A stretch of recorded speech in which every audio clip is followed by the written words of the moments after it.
Hello everyone, Allie here, and welcome to the Gold Mine. Thank you so much for joining me here on another episode at Allie's Treasure Trove. Today, for me, I am going to be finishing off here the Great Ace Attorney Chronicles, but for you guys, should be today and tomorrow, unless there's no break between these two parts. This episode should be Trial Part 2. Next episode should be the third and final trial part, and then the game will be done. I do believe there's a couple of little side stories. Figure maybe go back to Allie Plays Thursdays. In a little bit, perhaps I can go through those, or I might just go through them on my own time. If that's something you'd like to see, trying out what those little side stories are, let me know in the comment section down below. But back to what we were talking about prior to that, getting into gameplay episode number 39 here. I can't believe it's been so many episodes. Taking about an extra month longer than I had anticipated, but I guess it makes sense. I mean, I knew the game would be very long, but man, it's been an absolute journey. So it's been a little while since we've had an episode here of this. I was super busy over with work and stuff, so I didn't have a chance to record, especially because, like I said, I do need to do, pretty sure, these last two episodes together. I remember I had to do a back-to-back for the end of the first game, the Great Ace Attorney Adventures. Here is Great Ace Attorney 2 Resolve, both together in the Chronicles, a little compendium game. So I remember I needed to do them back to back. It was very important. It's very big cliffhangers. So for me, it'll be okay. For you guys, perhaps not so much. And also, I believe that was a little over 5 hours of straight filming. So I did recognize I needed to block out a big chunk of time. I was hoping to do it on Friday nights, but I finished up at around 11. And yes, I filmed Ace Attorney Chronicles episodes till about 4 a.m. before. But I just really didn't feel up to it. It's been really rough, so got a couple days of rest. I saw my digital concert last night, Shiny's Key. It was amazing, wonderful, fantastic, 11 out of 10. And eventually I will put together, I know, a Shrimp Boss, Mr. Mako, and I don't think anybody else has requested, but it's something I thought about before. If you guys want Allie's music suggestions, eventually I'll curate a little playlist, because you can make custom playlists, not just auto-generated, just based on what YouTube recommends for your channel. I can make my own playlist and stick it on the homepage of the Trove, so eventually I'll get you guys Allie's music recommendations playlist. Not sure when, maybe on Monday if I just feel bored, but we'll see. Eventually. But yes, getting into episode number 39 here, Trial Part 2. It is the 4th of November at 9:30 a.m. in the Old Bailey courtroom. So last time we left off, I believe I had all those unfunny reverse flash memes or whatever. Sholmes' goals being beyond our understanding of intercepting government secrets, because I guess that's just what he does. Because why not? Right? Why not, I guess? So yes, there's that. There is Cosma killed Gregson, ? Lord Strongheart is sus. We don't know who Iris's dad is still. We don't know. So hopefully that, and I'm sure a bunch of other questions. Like, who actually was the professor? Was it Cosma's dad? I don't know about that. I don't know. We'll find out. Hopefully this episode, if not next episode, I'm a riot at Capcom. I'm gonna go break down Capcom's doors. Be like, hey, what? Capcom, why? So I'm sure it'll get resolved here. Ha ha ha ha. Game title, the resolve. Anyways, Old Bailey courtroom. I'm excited to get on into it. So let's just go forward here. Strongheart's staring at us. Oh, he has a brief announcement. That sounds wonderful. Before we begin today, I have a brief announcement. As with the closed trial 10 years ago, some astonishing facts have come to light in these proceedings. The revelation that the well-known Reaper is actually an organization illegally executing its own brand of justice, and the discovery that a respected yard inspector was at its heart until he himself perished in an assassination plot. Which I'm still not thoroughly convinced on that part, but we'll see. Well, I say to all members of the judiciary here present on this occasion, that we will stop at nothing to uncover the whole truth behind these disturbing findings. Oh really? We will, Strongheart, huh? We will? Counsels, you will undertake this trial with the resolve to pursue the truth to the bitter end. Resolve? Yes, that's my intention. My lord, if I may inquire, the defendant may speak. On what grounds is Kazuma Sogi permitted to continue in his role as prosecutor? And that's a fair question to ask. He has admitted to colluding with the victim in a plot to assassinate an innocent man. He shouldn't be enjoying the privilege of freedom, let alone be leading the prosecution. I submitted a written petition to Lord Strongheart, requesting that judgment of my transgressions be delayed by 1 day. You did what? In today's proceedings, I intend to expose everything. My whole life, for the last 10 years, has all been leading up to this 1 day. Kazuma! Whatever the outcome of this trial, I give my word that I will accept whatever punishment is deemed appropriate, however severe. And I suggest you prepare yourself for the same, Reaper.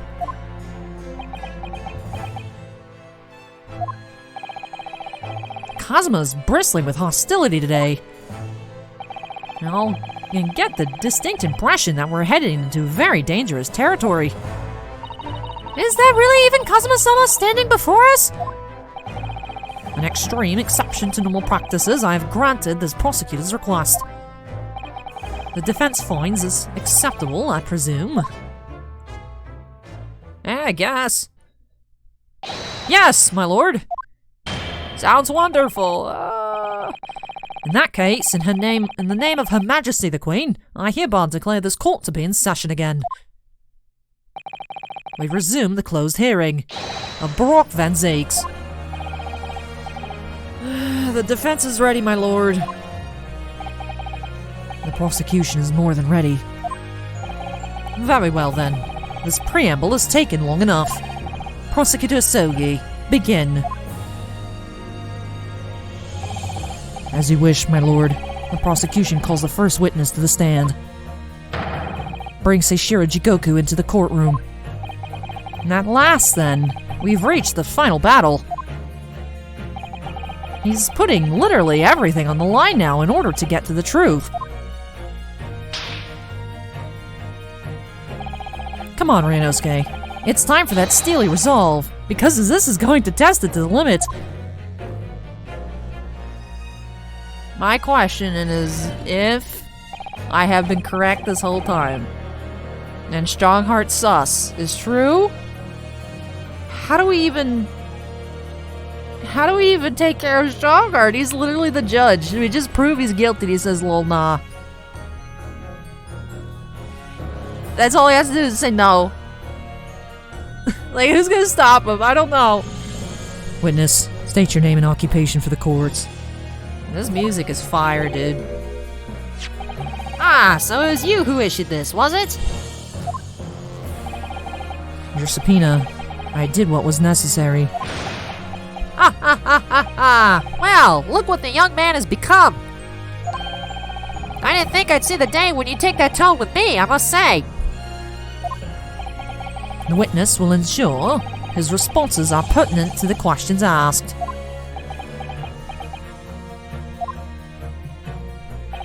My name is Seishiro Jigoku, a Supreme Court judge for the Empire of Japan. 16 years ago, this man came to London as a visiting student. 6 years later, he returned to Japan. And as well as presiding over the Supreme Court, he is also currently Japan's Minister of Foreign Affairs. I'm of course fully aware of Mr. Jigoku and his preeminent roles. I invited him personally to the International Forensic Science Symposium as a representative of his country. And I hear he also played a key role in the conclusion of the Anglo-Japanese Treaty of Friendship and Navigation. Ah, it was a great honor to be involved in the negotiations. I put all my all into that treaty. Judge Jigoku, I must ask. Well, I never fancied the young murdering student turning up here of all places. You acquitted me yourself. And now, I'm a practicing defense lawyer. Yes, and full of self-importance like your friend across the courtroom, I see. You came here to London by invitation to the International Forensic Science Symposium. But then, without informing anyone of your plans, you took flight to France. Took flight? I have to object to that turn of phrase. I took a boat. No, he's calling us, oh, full of self-importance. It's like, oh, I see, you're very unhappy to be here. Then explain yourself. What exactly were the circumstances? Well, I was somewhat expecting this, and I'm sorry to say, I declined to comment. What? Leaving the country prematurely when I was an invited guest may be questionable etiquette. But my decision is unrelated to this case. I can't be bound to testify. Unrelated, you say?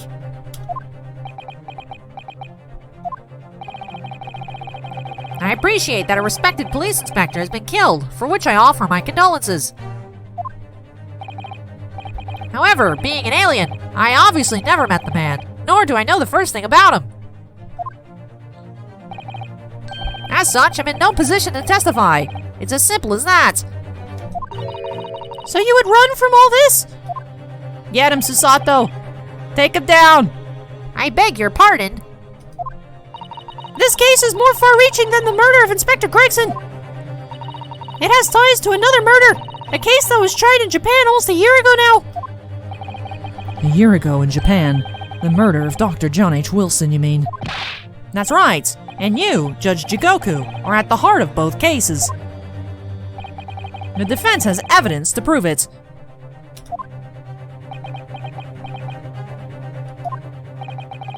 Well, Ryunosuke, I see from the look in your eyes that you're resolved to carry this through to the very end, too. Let's see your evidence, then. What proof do you have that Seishiro Jigoku is involved in this case?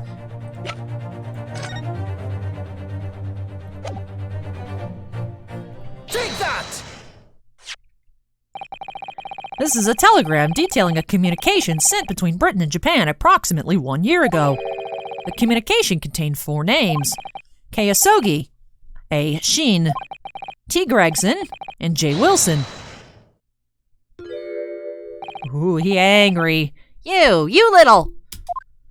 Oh, he's gonna break the stand again. Where'd you get that? Well, you see, Mr. Sholmes had Inspector Hosonaga break into your office. In Tokyo, from your office, Judge Jigoku. What? How on earth did you... What's this all about? Why is my name on that list? This list of 4 names follows a certain pattern. T. Gregson and J. Wilson are the names of victims. K. Asogi and A. Shin are the names of assassins. No. A year ago in Tokyo, Dr. John H. Wilson's life was taken in a Western-style restaurant in the capital. The culprit was found to be a visiting student who went by the name of Giselle Bratz. But her real name was Asa Shin, a professional killer sent on a mission to kill from Great Britain. Shin and her victim, J. Wilson. And the murder that just took place here in London was the counterpart to that crime. An assassin sent from Japan, also a visiting student, Kazuma Sogi, whose victim was the British police inspector Tobias Gregson. Kayasogi and T. Gregson! One assassin from each country to kill a target residing in the other! What exactly is the defense suggesting? I'm suggesting that you and Judge Jigoku conspired to kill some people. That's what I'm personally suggesting. I don't know what Ryunosuke has to say. Because if we remember, if I could insert a flashback, if I was skilled enough to A, remember what episode it was, B, actually be able to edit it in. When we crept up in Strongheart's office, and Kazuma was there, talking to Strongheart, he said he finished the mission.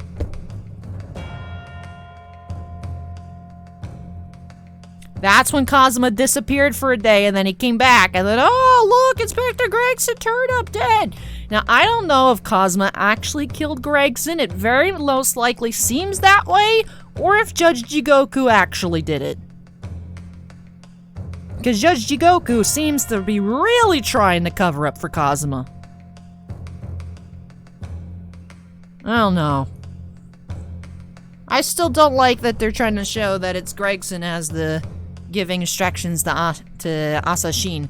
But it doesn't make sense because then Gregson would have been the one to send Asashin to kill Wilson in exchange for him getting killed. So I feel like it's getting pinned on Gregson and it's actually all just Strongheart. But I don't know. The game is going with it's Gregson. The thing is for me is like we say stuff and it's clear and they're like, oh yeah, but you gotta prove motive. So you know what? The game needs to prove to me a motive for Gregson. Otherwise, I just choose not to believe it, because apparently you could just choose not to believe it in these British courtrooms.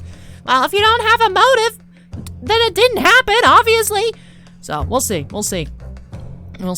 But these two cases of murder, one that took place in Britain and one in Japan, were masterminded by a pair of individuals from each country as a form of assassin exchange. And the telegram the defense has acquired is proof of this international contract to kill. What? I'm also not entirely convinced Kazuma has it, like, amnesia'd himself completely. I don't know. Because he seems actually legitimately surprised right now, whereas Judge Jigoku just seems angry. So, I don't know. Interesting. And the telegram was found in your office, Judge Jigoku. In other words, the mastermind in Japan was you.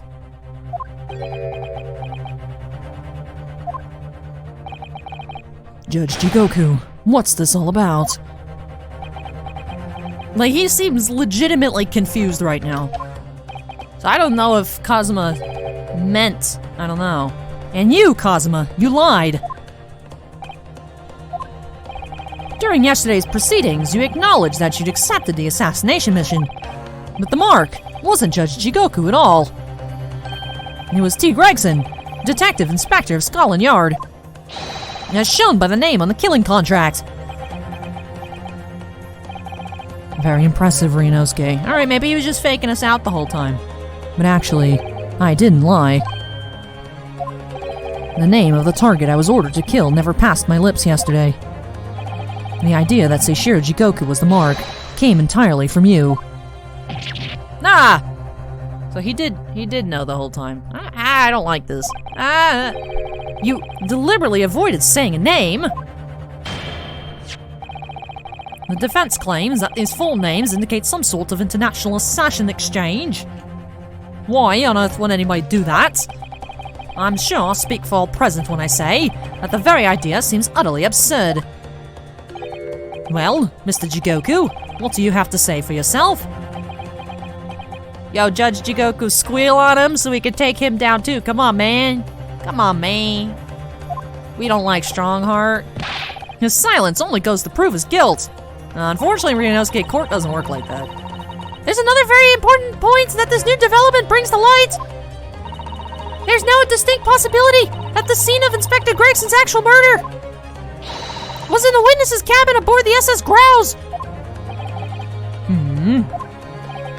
Judge Jigoku, you have to testify now.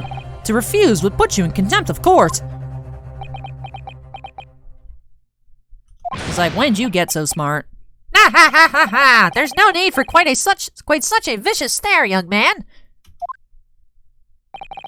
Very well then. As a parting gift to you all, I'll tell you everything I know. Give us a look so I can say you're guilty. He won't look at us. He's avoiding eye contact. It seems this Japanese gentleman has the information that the court must hear about the alleged assassin exchange and the events of the night of the 31st October. Present your formal testimony now. Spooky business on Halloween. Well, that should be the episode title. As you wish, my lord.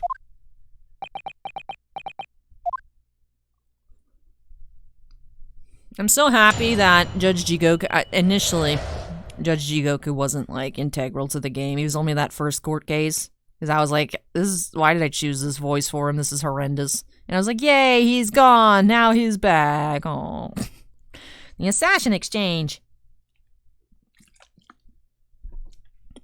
Also, last night, before I ran out to go watch my concert at home, I also did not restock the fridge with water. So I only have Dr. Pepper Zero, which is not very hydrating. Tastes good, though. I did put water in the fridge before we got started, but we'll see. We'll see if it gets cold.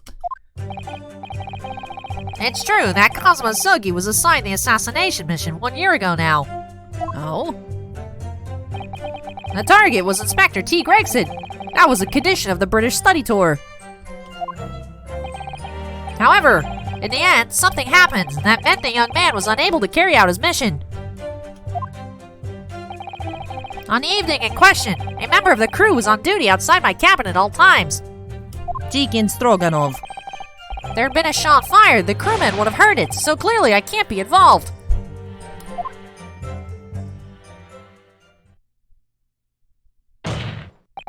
So you admit it then, as this communication suggests. There was really an assassinate exchange arrangement between Britain and Japan. A political endeavor at the highest levels. Not something I can discuss here. To use such a worthy practice as foreign study to coerce somebody to commit murder. It's the most appalling thing I've ever heard. Appalling? Wow, it's easy to judge. Pardon?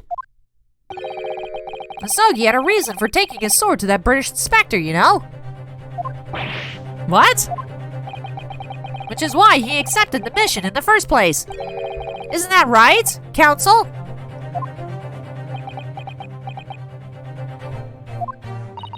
Kazuma-sama? Judge Jigoku, if you're the mastermind behind this operation in Japan, then tell the court the identity of your counterparts in Britain. Do it! Do it! Do it! Ah, come on, man! Bruh. I'm not obliged to divulge that information. Yes, you are. Come on. As I said yesterday, I have killed nobody. I freely admit that I'd accepted the mission, but on the night the plan was to be executed, I backed out. In short, this assassin exchange that the defense has identified is unrelated to the events of this case. The crucial point is this. Your police inspector can't have perished aboard the steamship in Dunkirk.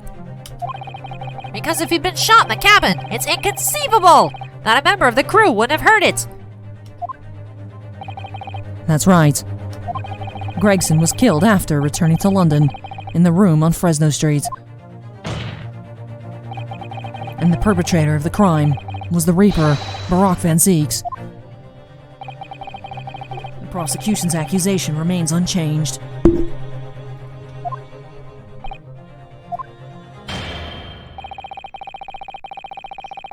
To think that a seemingly innocent foreign exchange program was a facade for such Machiavellian. I've only read this word, I've never heard this word. Machiavellian dealings. That's what I'm going with. If that's not it, just ignore that. But I've read that word. I've never actually heard anybody say that word.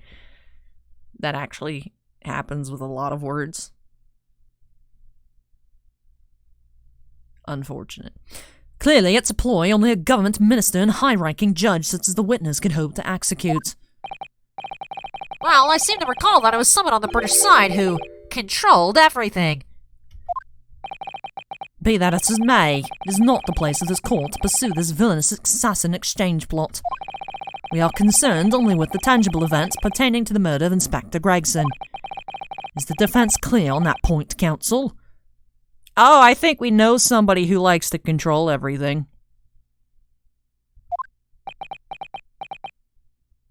Insert Curb Your Enthusiasm theme here. Yes, my lord. Now I'll keep that in mind as I cross-examine the witness. Yeah, I'll keep it in mind. That doesn't mean I have to listen to you. What are you gonna do, kill me too? That just makes you look more suspicious, bro. That could also be the title. What are you gonna do, kill me?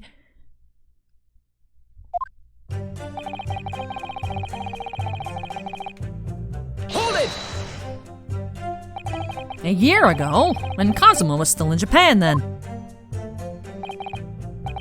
Correct. It was at the examination center for applicants for the study tour that I approached him. I'll never forget it. I remember exactly what you said. You just came out and asked me forthright if I'd consider traveling to Britain on an assassination mission. Surely not! And I thought it was a joke at first, of course, but then it was made clear to me that if I didn't accept, then I wouldn't be considered for the study tour. So you agreed to it just for that? I mean, I know how much you wanted to study in England, but assassination?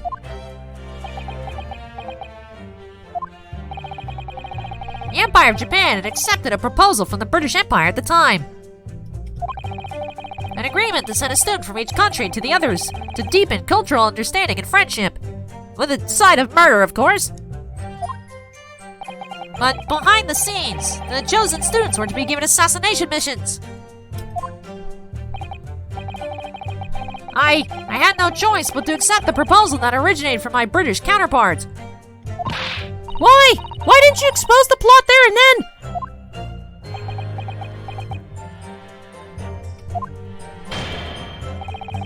Britain acknowledges no part in these alleged misbegotten dealings. I advise you not to make spurious allegations, Foreign Minister Jigoku. As a witness, I am bound to tell the truth, my lord. Anyway, I picked Asogi and explained the details of the plan to him.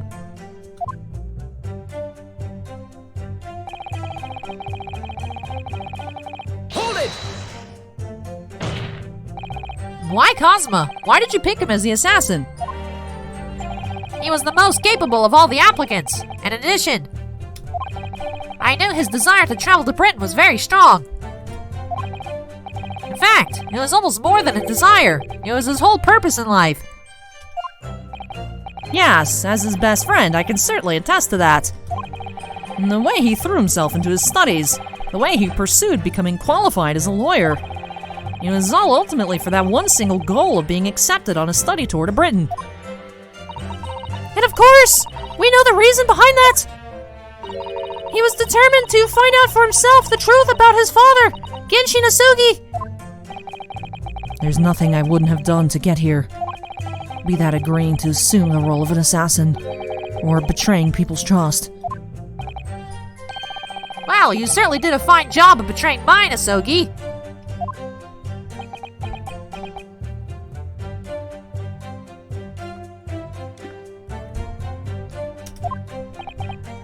But why was Inspector Gregson the target? I have no idea. Those are the orders from Britain. I was in no position to question them. You have no idea, really, and I find that hard to believe. Oh, do you? Judge Jigoku was once a visiting student here in Britain himself, of course.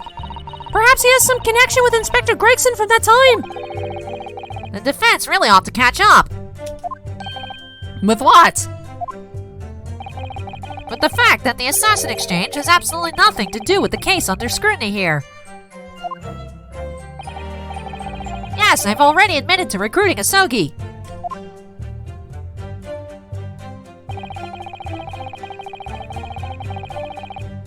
Hold it! And I presume you're referring to the incident that occurred during Cosmo's passage to Britain in January. The awful tragedy that took place on the steamship. Word arrived at the ministry some 2 weeks after the ship's departure from our shores. The visiting student had been killed, but his body had somehow gone missing in Hong Kong. The news was wired to me from a detective I'd placed on the ship to accompany the assassin. Obviously, Cosmo didn't actually die at all, but he did lose his memory, including all details about his special mission. Did you not consider dispatching another assassin at that point? That wasn't possible, simply because a black-eyed young student over there had already put himself forward as Asogi's replacement. There was no way to stop him from reaching Britain. Ah! My hands were completely tied. So Mr. Sholm's strategy worked perfectly! He predicted everything that would happen. Months later, my memory returned, but I'd never intended to go through with the assassination mission anyway. So you're playing me from the outset, were you? Is that it? I'd sooner be guilty of that crime than of taking someone else's life. I was prepared to do whatever I had to in order to get myself here to Britain. This line of questioning has gone on long enough. All the court should be concerned about is in the testimony given by this witness. All details relating to his relationship with Inspector Gregson and the victim's murder. In that case, as I've already made perfectly clear, I had no connection to the man or his death. And you have some means of substantiating this plea?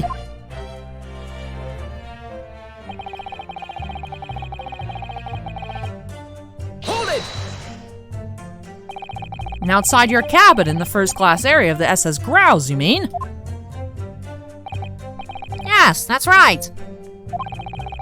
Not least because there was a murder of a student passenger earlier in the year, I imagine. The liner operators have taken to posting a crewman outside every first-class cabin door. I can confirm the presence of the crewman guard myself. What do you mean? Because I accompanied Inspector Gregson to Dunkirk that night. I witnessed it with my own eyes. There is a well-built crewman standing guard directly in front of the door to the witness's cabin. At that particular time, of course, I'd gone to the ship's dining room for dinner. The inspector and I asked the crewman to allow us inside the cabin while we waited for Judge Jigoku's return. I suppose Inspector Gregson was there in his capacity as the Reaper. He was intending to take the witness's life. Exactly. As I've said numerous times now, I had no intention of killing anyone. So the crewman let two potential assassins into the cabin he was supposed to be guarding. Not the most convincing of sentries, really. In truth, those were my thoughts too. But anyway, I stayed to talk with Inspector Gregson for a short while. And then I left him there and made my way off the ship alone. Was the guard still at the door when you went? Yes, he glared at me as I walked past. You see? That proves it.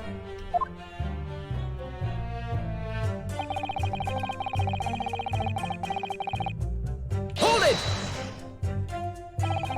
The crewman who was standing directly outside your cabin door, you mean? That's right. A muscular man with a permanent grim expression on his face. He didn't move from that spot once. To be honest, I thought he was a miserable fellow. But as it happens, he's a vital witness now. There's no doubt that Gregson was killed by a gunshot. And it's inconceivable that a crewman standing just outside the cabin door wouldn't have heard that. But wait! What about the ship's enormous steam engines? The noise of them could have drowned out the sound of the gun being fired. Or you could have just paid him off like you paid him off the other time. Sadly, young judicial assistant, that won't wash. Oh! You will recall that my cabin was in the first-class area of the ship, which is also, of course, the quietest. Don't imagine for a moment that it's anything like steerage, where the judicial assistants go. I didn't mean... But a hole like that made by a bullet was found in your cabin, Judge Jigoku. That's compelling evidence that a gun was fired in there. What's that? A bullet hole? Oh yes! You're talking about what the detective uncovered in the wall yesterday, I presume? That was obviously a rotten panel eaten out by woodworm. No doubt he didn't find an actual bullet. Ugh. That's the hole in this argument. Sadly, I was unable to arrange for the crewmen to be brought back to Britain with me. But obviously, if a gun had been fired in my cabin on the night in question, as the defense implies, I would have been arrested on the spot and would never have made it to Britain in the first place. Very true. The witness's logic is sound, since no gunshots was heard from the witness's cabin on the night in question. We must assume that the witness is telling the truth. Ha ha ha! I'm glad you've seen sense, my lord. I know Cosmo's already admitted to taking on this incredible assassination plot, but even so, hearing it confirmed by somebody else is still a real shock. It's unforgivable! using Cosmo-sama's feelings to manipulate him into agreeing to such a despicable plan. But I think Cosmo manipulated Judge Jigoku too. He's completely double-crossed him. Oh dear! It's hard not to see that as a stroke of brilliance on Cosmo-sama's part. One way or another, though, Gregson ended up dead. And I really think that the murder must have happened aboard that steamship. So you mean? Judge Jigoku must be lying. I know I shouldn't let my emotions cloud my judgments, but you must destroy him, Mr. Naruto! Destroy him! Alright, let's take a look at our evidence. Let's not accidentally punt the game by pressing anything too much. Alright, all this stuff is like too fresh. Alright.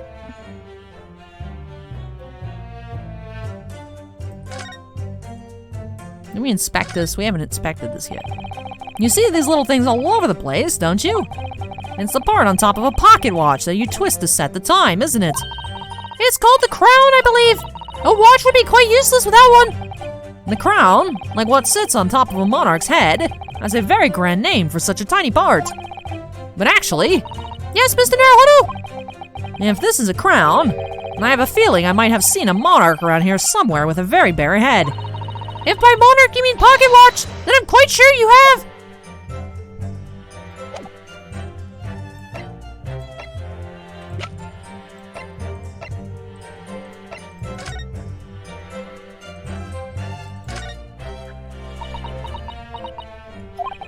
What do you think, Miss Susanto? I feel sure I know exactly what will fit here. Really?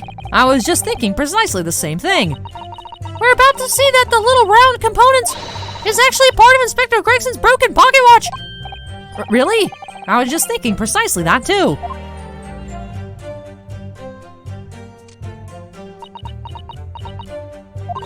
A perfect fit! I knew it. Alright, perhaps you knew it. I'll make a note of this new information at once.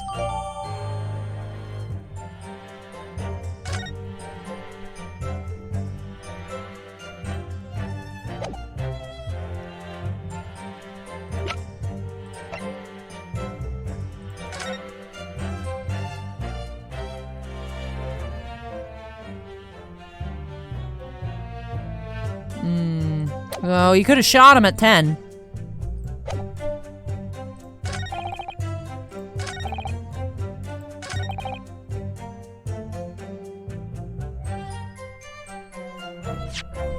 No, he wasn't. Haha, got him. Objection!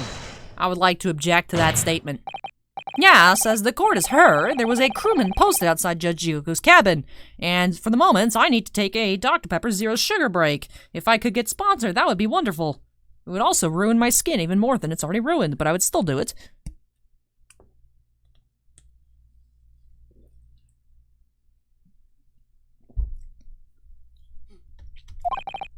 However, we can be sure that, contrary to the witness's claim, the guard wasn't there at all times. What? I have here a notice of a particular event that was scheduled to take place aboard the steamship on the 31st. What? Where did you get that? It's evidence gathered by Mr. Herlock Sholmes. You were acquainted yesterday, if you remember. Herlock Sholmes again. According to this itinerary, after leaving the port of Dunkirk at exactly 10 p.m. and for a period of 20 minutes, all crewmen of the SS Grouse were gathered on deck for an evacuation drill. All crewmen were away from their posts. And during that 20-minute interval, of course, any gunshots emanating from your cabin would have been heard by no one. In a summary, Judge Jigoku, you had ample opportunity to commit the crime. This man's getting full pursuited. Oh, we're turning this up. I finally learned what this little dial on my headphones does.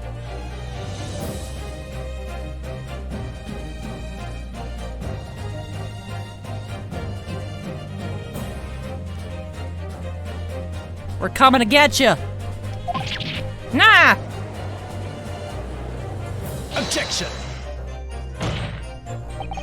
A 20-minute window of opportunity.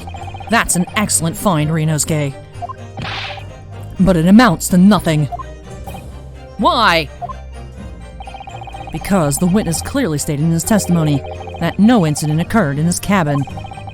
Unless you have some decisive evidence that can show his testimony to be false. Your accusation is nothing more than conjecture. Very true. Well, counsel. Shut up, Strongheart. You have no business poking your nose in here. We're battling out in court. Leave us alone.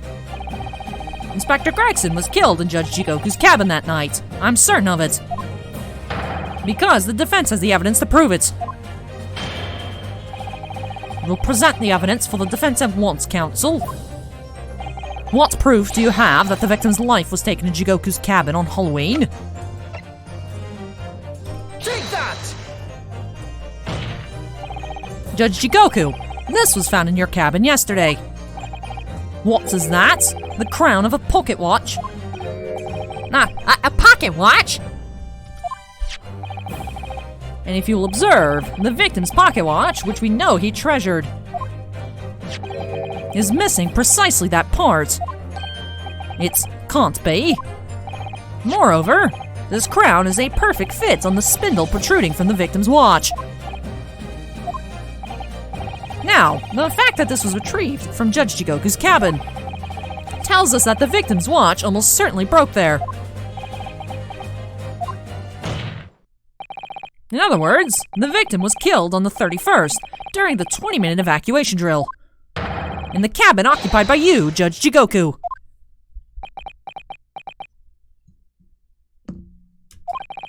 Wow, you're razor sharp, aren't you, you young murderer? Objection! Expertly maneuvered, Renosuke. And the argument sounds entirely plausible, at first. But rather like this pocket watch, it's full of cracks. What? And I believe Judge Jigoku feels the same way. I was wrong to acquit you earlier in the year. Sorry. If I'd known that it would result in anyone having to listen to this drivel, I would have declared you guilty just to spare the world of your ridiculous bombast. Rude? Secret evil Judge Jigoku? See, I don't think we've ever played an Ace Attorney game where the judge was evil. We've played games where the defense attorney was evil, where the prosecutor was evil, where the defendant was evil, where the queen was evil, where the chief prosecutor, head of the Justice Department was evil, where the inspector was evil, but we haven't played a game where the judge was evil. Alright. We've played 2 games where the chief prosecutor was evil. Right? Blaze the Best and Damon Gant. What's Damon Gant's actual title? I don't know. Well, we haven't had a judge be evil yet.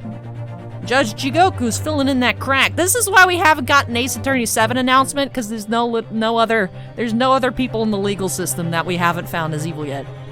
That's the only reason. I saw a meme the other day. It was waiting to surprise Capcom when they announced Ace Attorney 7, you know, where it's the dude that goes to stand behind the door, wait for it to open, that just never opens. And it was showing, like, you know, Tokyo Game Show, Ace Attorney 20th anniversary, Ace Attorney 25th anniversary, and the door still hasn't opened yet. But that's because there's no other people that are supposed to be on the side of justice that we can show as evil, right?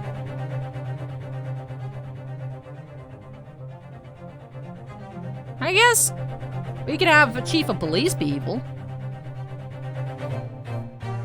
We got that one yet? I don't think we had that one yet. I guess we could have it. Anyways, I think it's clear. Not the witness will have to give further testimony. When you hear what actually happened in my cabin that night, you'll notice the pitfall into which you stumbled. Prior to your renewed testimony, I would like to clarify one point. The fact that this part of the victim's watch was discovered in your cabin means that you'll acknowledge he was there, I presume? Yes, I do. Very well then. You may proceed to give your formal testimony about what exactly happened in your cabin aboard the ship on the evening of the 31st October. Of course. As a man of the law, I have no intention of obstructing justice. Okay, sure. That's why you tried to flee the country, huh? Obstruct justice, these nuts, dude. Events in the cabin. I had a guest waiting for me when I returned to my cabin after finishing my evening meal in the dining room. When I walked through the door, a mustachioed Englishman was there, foolishly waving a gun at me. I soon took care of him with an ippon throw, though he couldn't wait to run away after that. They got Susato takedown. I imagine his watch was broken when I threw him over my shoulder. It had nothing to do with his murder. The inspector was clearly killed having returned to Britain because his body was found in London. Susato, you're the throw expert. Let me know if that'd be possible. Ippon seoi? Seoi?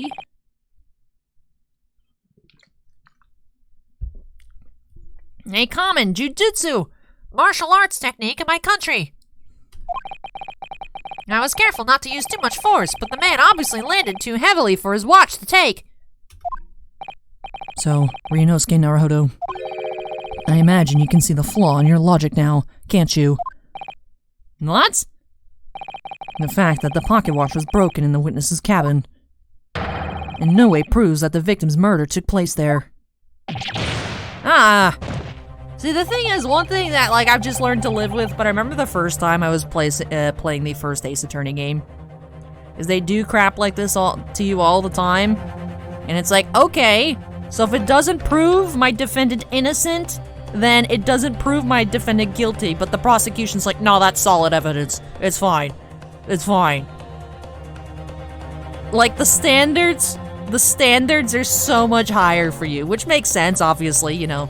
You're trying to beat the game and solve the thing, but it was something that frustrated me to no end in the first game. Now I'm just like, yeah, this is just how it goes. Like, I know Steven, American Steven, not British Steven, sometimes gets put on tilt by random crap that the prosecution says or the judge says, and just the Inspector Gregson or the Yard says, and it's like, how is that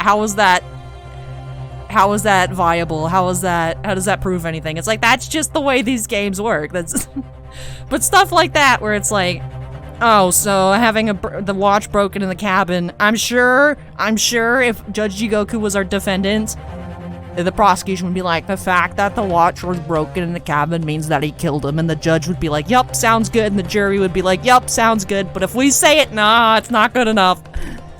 Anyways, I have no doubt the inspector intended to kill me. Back on topic. But he didn't manage to pull the trigger. Hey, well, at least we know where the gun came from now. It's Gregson's gun. Right? So y'all can't be saying this is Van Zeek's gun. Right? Because this is just Gregson's gun. Supposedly. Yes, because he was merely the tactician, not the Reaper's hand of death. Well, the testimony appears to make perfect sense as far as I can tell. I express my deep gratitude for your understanding, my lord. But if this testimony holds, Judge Jigoku will be deemed to have no involvement in the case. Well, counsel, I see really no reason for wasting precious court time here on a cross-examination. Yeah, well, you know what? It's my right. It's my right for a cross-examination. I know what my rights. I know what my rights are. My defense bench, my choice, and I choose to cross-examine. Sorry, my lord, the defense has a right to cross-examine, and I don't intend to squander that. You're an embarrassment to your countrymen, not knowing when you're beaten. Oh, hey, you want to look in a mirror? In that case, proceed, Mr. Naruhodo.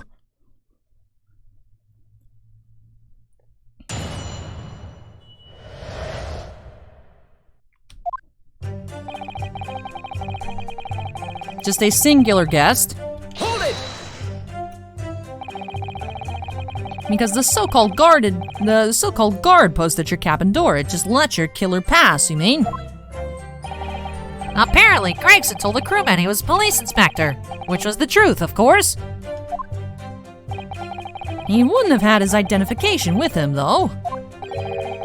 He had his trench coat and a mustache, not to mention a bag of chips. I imagine the crewman was convinced.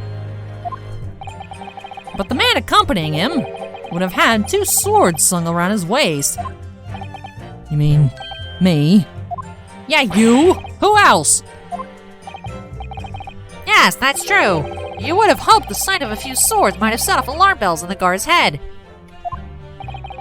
The point is, I left the cabin before its occupant returned, and I immediately disembarked the ship. Certainly. All I can tell you is that only the inspector was waiting for me when I arrived back in my cabin. And you entered without any inkling of suspicion? That's right! None whatsoever.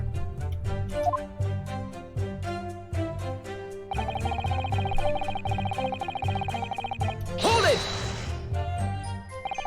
Obviously, you're talking about Inspector Gregson. Yes, though at the time I didn't know the man's name. And there is no time for introductions. I value my life over manners. By which you mean that the inspector was there to assassinate you, I suppose. That was certainly the impression given by the gun pointing in my direction. But I've never seen the muzzle of a revolver shake about so much all of my life. Anyone would think the man would never shot at somebody before. Believe it or not, most of us haven't. Anyway, there was no time to call for help with the crewman at the door, so I dealt with the man myself. The way he said that makes it seem like Judge Jigoku's killed people before. Was Judge Jigoku the professor? And they pinned it on Genshin? Jigoku and Strongheart? Making their way uptown, getting new jobs, killing people, and prison bound. Do. You guys like my 1,000 Miles cover? That's pretty good. Hold it! Even though the man had a gun? That was a very brave move, wasn't it? Ha ha ha ha ha! My Ippon Seiyoi is far faster than a bullet, I can assure you. But surely all of that commotion caused the crewman to come in, didn't it? Yes, of course. He burst in immediately without knocking. The inspector hurled himself at the stocky fellow and just managed to slip past them to make his escape. The outstanding guard does it again. Luckily, there aren't many situations I can't get out of using a quick Ippon Seiyoi throw.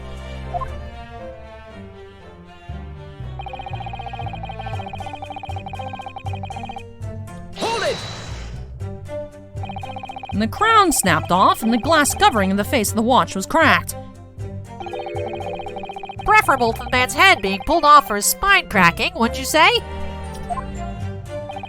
Not that the man was spared for long. A bullet to the chest soon saw to that. But the point is, the broken pocket watch doesn't prove that a murder took place. Absolutely not! All the watch proves is the power of my jujutsu throw. And whatever you say, it doesn't quite ring true that no shots was fired in the cabin. Because there was an obvious bullet hole in the wall. Ha ha ha ha ha! What are you talking about? That's what the star of your lowbrow detective stories told you, is it? Well, I don't care for such fiction.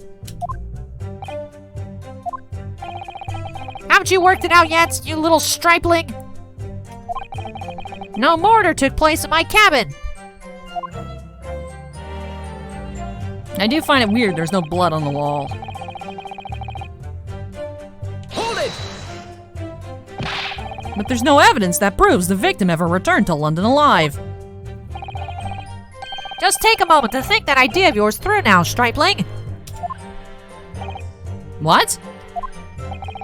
If the inspector was killed on a steamship in France, how on earth could he have got back to Britain? On the steamship? When people die, their bodies remain at that same spot. It's a devil of a thing. Well, then, obviously the culprit must have moved the body. How exactly? Carrying a corpse off a ship in your arms would raise a few eyebrows at least, don't you think? Well, yes, that's true, but all passenger luggage is inspected when it is unloaded from arriving vessels. And I would like to think the Boulder police would query the corpse of an English gentleman as hand luggage. If the murder had taken place aboard the ship, you would imagine the body would have been disposed of at sea. There would be no sense in risking being caught by attempting to transport the body back to Britain, unless, of course, you're trying to pin the murder on Brock Van Zeeks. That's killed that idea, then. But perhaps not! You get him, Susato! Voice of reason! Miss Susato? We've heard that the first-class passengers were under constant scrutiny by the crewmen posted to guard them, which would mean that the culprit had no opportunity to dispose of the body in the sea. Yes, that's true. So transporting the body to Britain may have been the only viable alternative. Dear me, you really are new to this, aren't you? Yeah. And?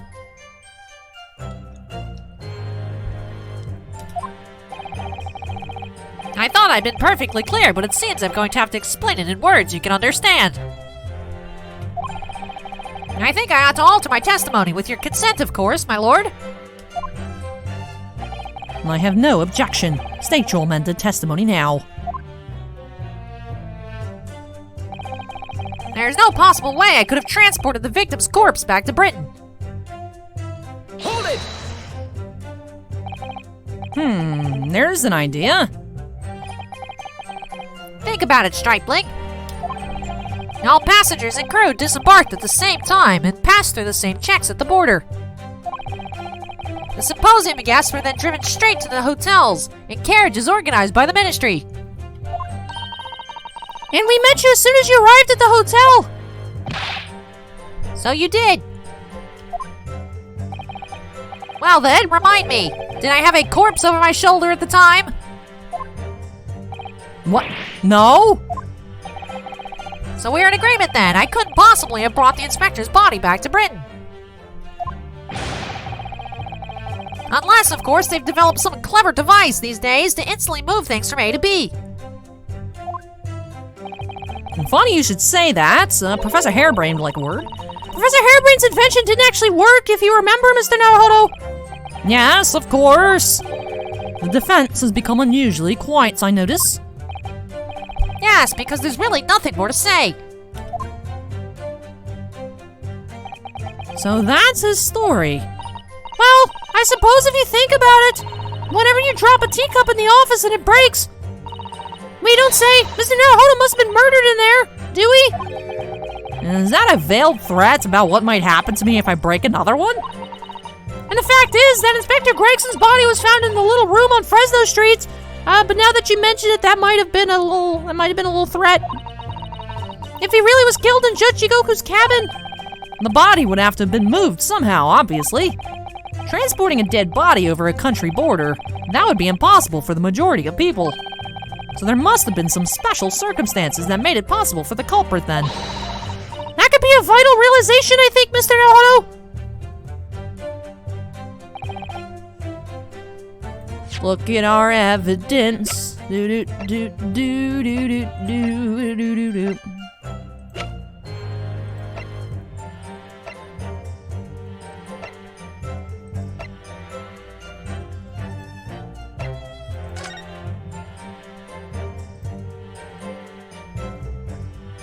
Is this why we still have the photo? Is Greg sitting here?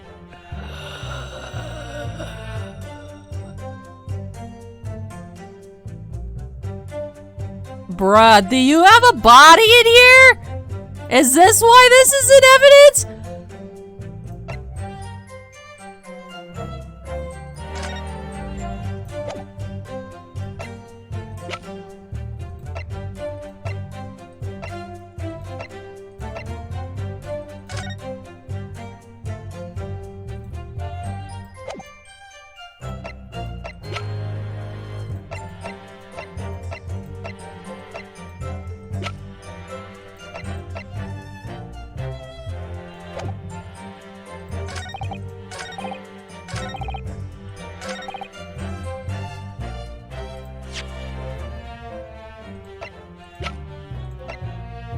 There's so many pictures. None of them are the right picture. Objection! It was! Oh, we took a picture with a corpse! No! Oh, that's horrible, Gregson! Gregsy was in the box! And we took a picture. We were just hanging out, chilling with Gregson's corpse.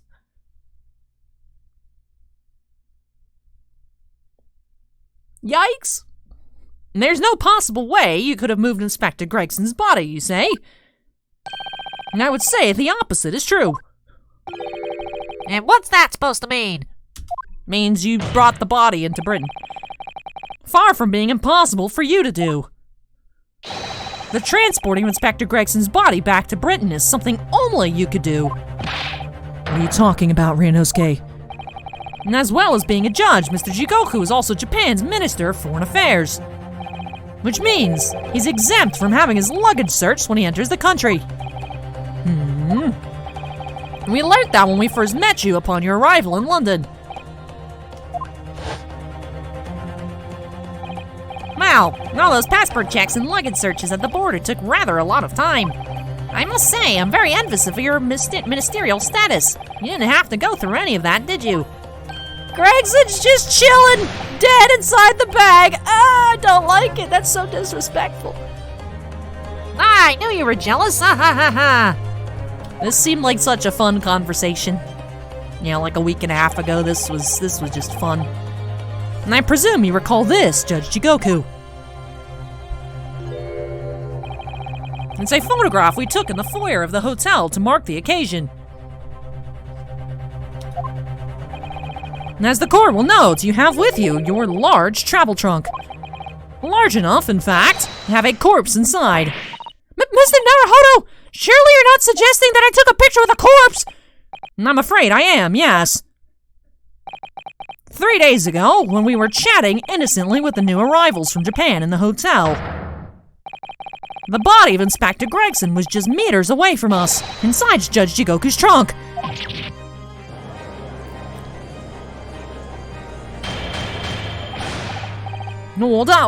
Order in the court. I'm skeptical. What was that? That wasn't a word. I'm skeptical, counsel, that a grown man's body could fit inside even the largest travel trunk. It could. Because I happen to know what the witness himself, a man of considerable size, fits inside his trunk. That's true, Judge Jigoku fits in the trunk, then Gregson could fit in the trunk. And verifying that would be extremely simple, wouldn't it, Judge Jigoku? But inside his trunk? How horrifying! And after we'd spoken with you at the Great Waterloo Hotel, you had the opportunity to visit the apparent scene on Fresno Street, taking your trunk with you in a cab to deposit the inspector's body. I don't have to listen to this nonsense. Dr. Gorey, the coroner who examined the body, has confirmed the possibility. She's acknowledged that there are signs that steps may have been taken to disguise the true time of death. The onset of the body's decomposition could have been delayed by storing it in a refrigerator. Counsel, as I remember explaining yesterday, refrigerators of the requisite size are few and far between. Yes, I'm sure they are, but one place they're certainly found is on a large ocean liners. Such ships are equipped with electrically refrigerated cold rooms to keep food fresh on their long sea voyages, and the SS Grouse is no exception. Professor Mikotaba told me about it only yesterday. Well, Judge Jigoku?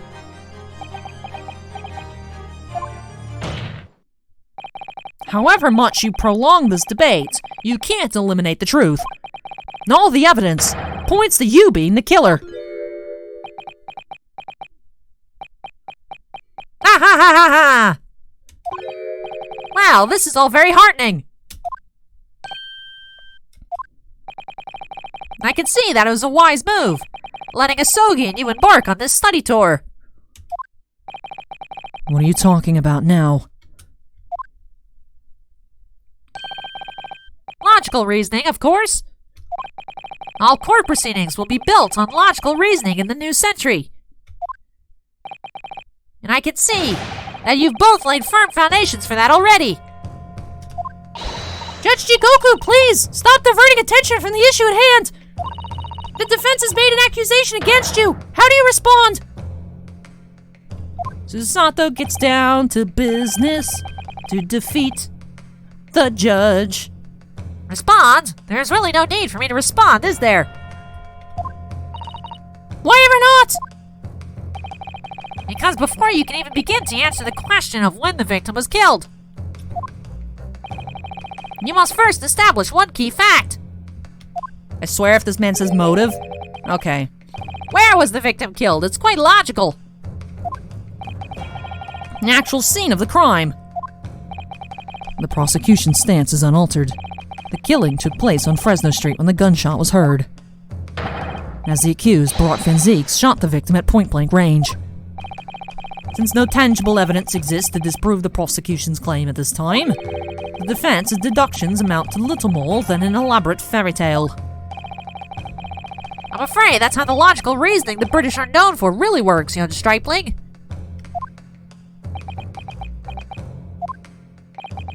The victim was shot in that little room on Fresno Street and died instantly. And I'm afraid it's the prosecution's claim. That's the only fairy tale here. How can you say that? Quite simply, because of the trunk, right? Because that claim directly contradicts a certain piece of evidence in our possession. Yes, the trunk. It contradicts the trunk, because the trunk has blood on it. Very tantalizing, counsel. I think you'd better explain yourself to the court, don't you? And the prosecution claims that Inspector Gregson died instantly when he was shot at the scene on Fresno Street.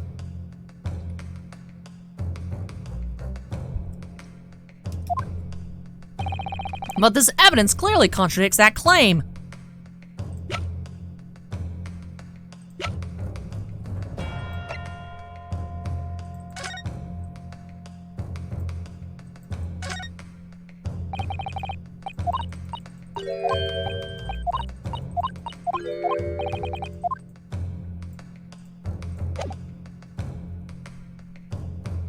Take that!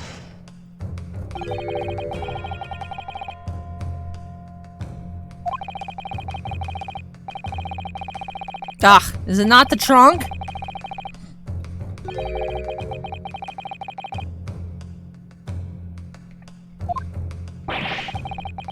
Alright, so it's not the trunk.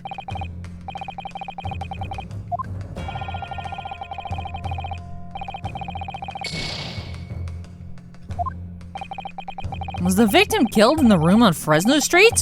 Or was he moved there after his death? There's one piece of evidence we have that shows the answer to that question surprisingly clear. Perhaps you should try to present the correct one this time then, Mr. Naruto? Ah, rude Susato. Are you going to try again? Or can't you hold your hand steady enough to point it out? The prosecution claims that Inspector Gregson died instantly when he was shot at the scene on Fresno Street. Alright, so we have to prove that he wasn't killed instantly.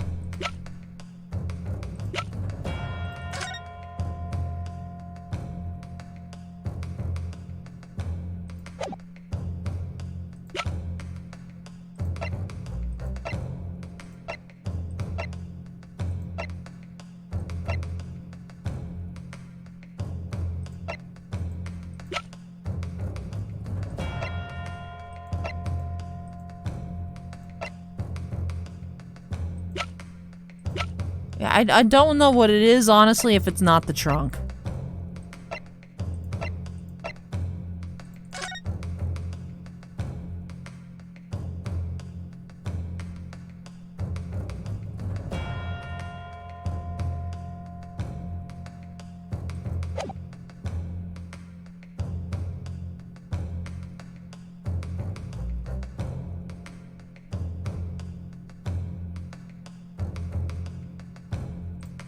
that! A photograph of the victim in the very location you claim he wasn't killed. Well, how did he put on the hairpiece? That's my question. But the point is the posture of the body itself. Yeah, if he was shot at point-blank range, why is he curled up in a ball on the floor? Shouldn't he have just fallen backwards or whatever? If Inspector Gregson had been shot there in that room, it's out of the question that his body would have been curled up in a ball like that. I'm sorry to disappoint you, but your logic is flawed. You could easily have adopted the fetal position due to the pain of the shot, which subsequently proved fatal. Objection! I'm sorry to disappoint you, Judge Jigoku, but it's your logic that is flawed. What? According to this autopsy report, the victim died instantly. He would have felt no pain, much less have been able to draw himself into that position. Nah! Which begs the question of why the victim's body curled up in that way. Now the answer should be abundantly clear by now. You're suggesting the inspector's body took on that posture ahead of its arrival on Fresno Street, before it was coldly turned out on the floor from the inside of a large travel trunk. No. You're quite right! The shape of that body looks exactly as if it had been kept in a confined space.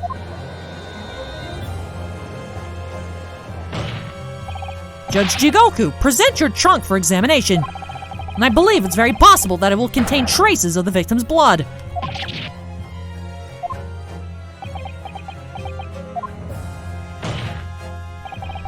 Present my trunk, I refuse!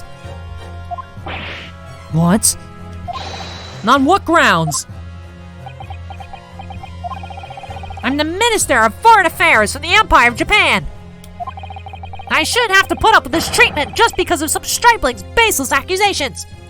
In other words, Judge Jigoku, there is blood in your trunk!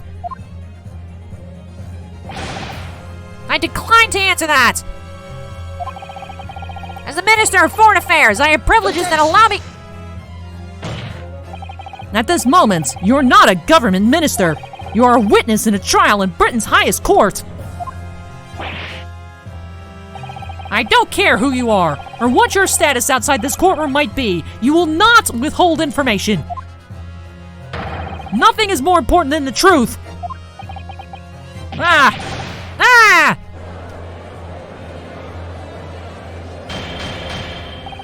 Hold on, court. Well, Mr. Jigoku, what is it to be? You can't be serious. You did it.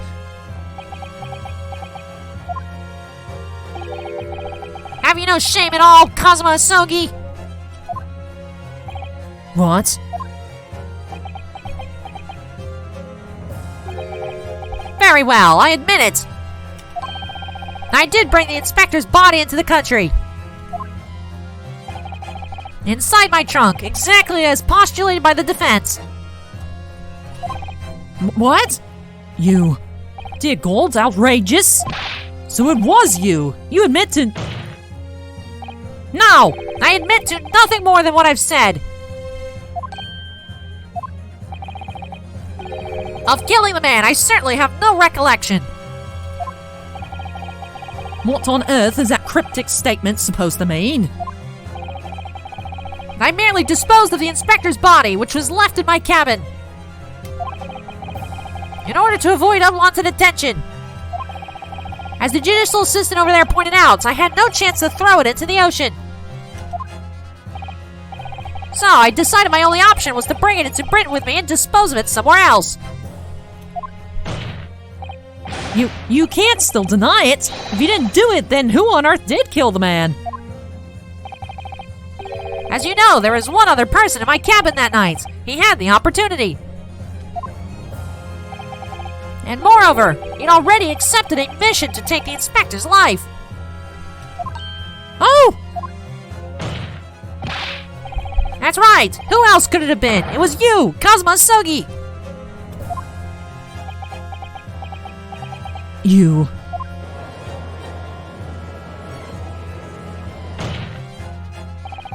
never thought you'd stoop to this, Seishiro Jigoku. You've taken the words straight out of my mouth! Prosecutor Kazuma Sogi! You thought by leaving the body in my cabin you could pin the crime on me, did you? Well, prosecution counsel has already admitted to visiting the witness's cabin on the night in question. Yes, on an assassination mission, no less! You wouldn't... So, what do you make of that, young stripling? You've heard my testimony now. That's all I have to say on the matter. I'll admit to nothing more. I don't believe this! Alright, so I'm team Cosma didn't kill Gregson. I honestly do think Cosma backed out of it. And then, as Judge Jigoku said, because of what Ryunosuke did taking his place, there is no opportunity to send another assassin. So if Cosma wasn't gonna kill him, somebody had to kill him. So I guess he was like, because he's saying, you betrayed my trust, and I'm assuming that's in reference to not fulfilling the mission. So then he had to do it himself. That's what I'm thinking happened. And that's why he's so mad. Counsel for the defense. What is your position now? The court awaits your response to the witness's assertion. The assertion that on the night in question, the victim's assailant was in fact Mr. Kazuma Sogi. This isn't the dead end it seems to be. The answer's right in front of me. It comes down to Jigoku, or Kazuma. Both of them had the opportunity to kill Gregson, but only one of them did it. And I'm just a step away from proving who. Very well, the defense is ready to respond to the assertion put forward by Judge Jigoku. The idea that the victim's murder could have been committed by Prosecutor Sogi is...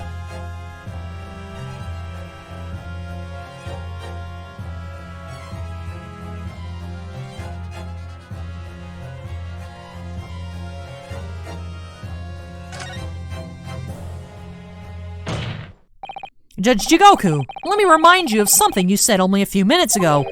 You claim that logical reasoning is the future of the judicial process. It is, no question. Well, logical reasoning can prove something here.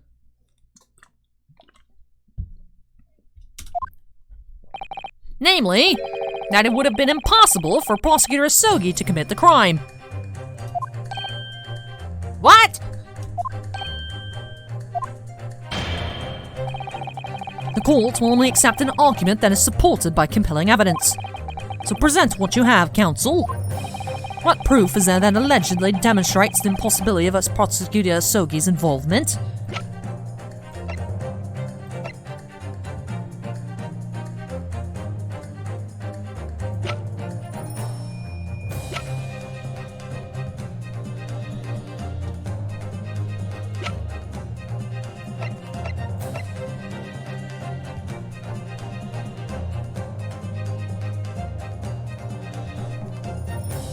Why do I feel like it's a trunk?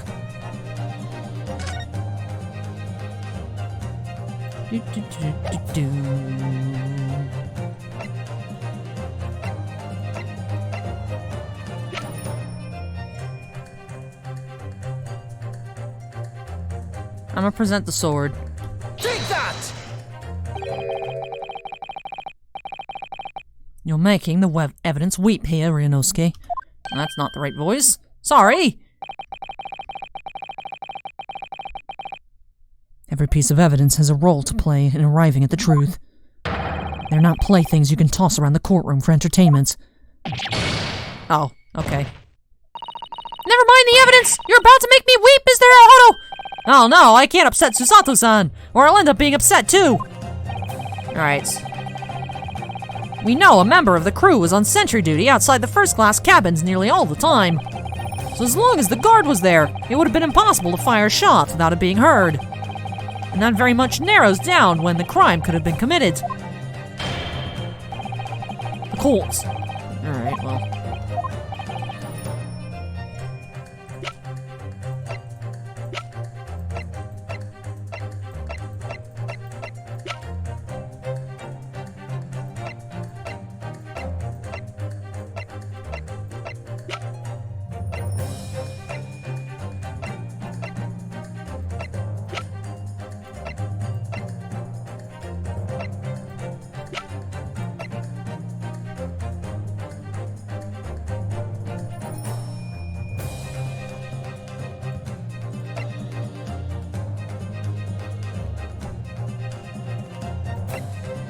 I feel like this is gonna be a big deal. Is it the trunk? There, it was right the first time. Oh, no, okay. Okay. I was doing so well, too.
Is it this? Take that! Is that what the key about? This itinerary for crew members of the SS Grouse, my lord. This is conclusive proof. An itinerary? How does that prove anything? Judge Jigoku, the moment you acknowledged that you found the victim's body in your cabin, this itinerary suddenly became much more significant. What? Why? On the night in question, as always, a crewman's sentry was on guard outside your cabin door. As long as he was there, nobody could have fired a shot inside the cabin. Absolutely, because it's inconceivable that the guard wouldn't have heard it and come to investigate. So that tells us that the crime must have taken place when the guard was elsewhere. And that narrows it down to the 20 minutes just after 10 o'clock, as indicated on the itinerary. Yeah, so I see no flaw in your reasoning so far. But the crucial point is this: when the evacuation drill took place, the steamship had already put to sea from the port of Dunkirk. Ah, yeah, and Cosmo wasn't there. Now, clearly the murder could have only been committed by somebody who was aboard the vessel at the time. The prosecutor Asogi stated in yesterday's proceedings. I didn't come to Great Britain to take anyone's life. So I left Gregson and disembarked the ship.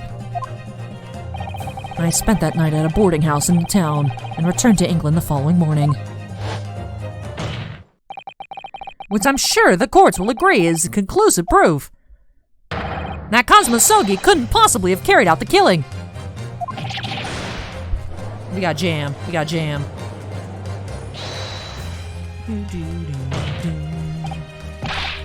No, absolutely not. I don't accept that at all.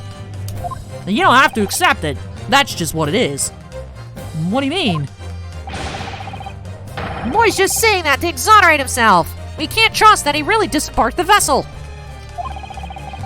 Obviously, after he left my cabin, he hid himself somewhere nearby on the ship. Just waiting for his chance to come back and... No, that's out of the question. Isn't it, Cosmo? As the defense rightly recalls, I disembarked the vessel and spent the night in a boarding house in Dunkirk. And as I said yesterday, I signed my name in the accommodations register book. All extremely easy for you to verify, and undeniable proof. Ah, no! There's no escape this time. You can forget that you're a judge or a government minister. And it's time you gave the courts an honest answer as a common man. Ooh, he's gonna break the bench. He's gonna break it. He's gonna break it. You killed Inspector Tobias Gregson and transported his corpse back to Britain. And then you dumped the body in the room on Fresno Street and made it look as if the murder had happened there. That's what really happened, isn't it? Seishiro Jikoku! It was that damn trial 10 years ago.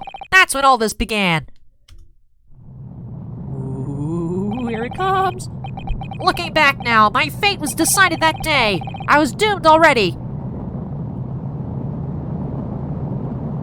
Now lose it.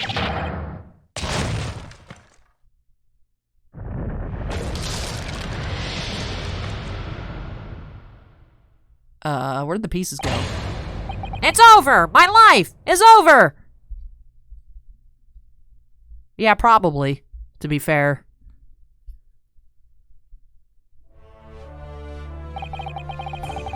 A British assassin to eliminate a professor in Japan. A Japanese assassin to eliminate a detective in Britain. Both assassins will use diplomatic immunity to evade conviction and return safely to their homelands. The assassin exchange request arrived from Britain about 1 year ago. That was hardly a request. It was a demand. And for that, you decided to recruit Mr. Asogi.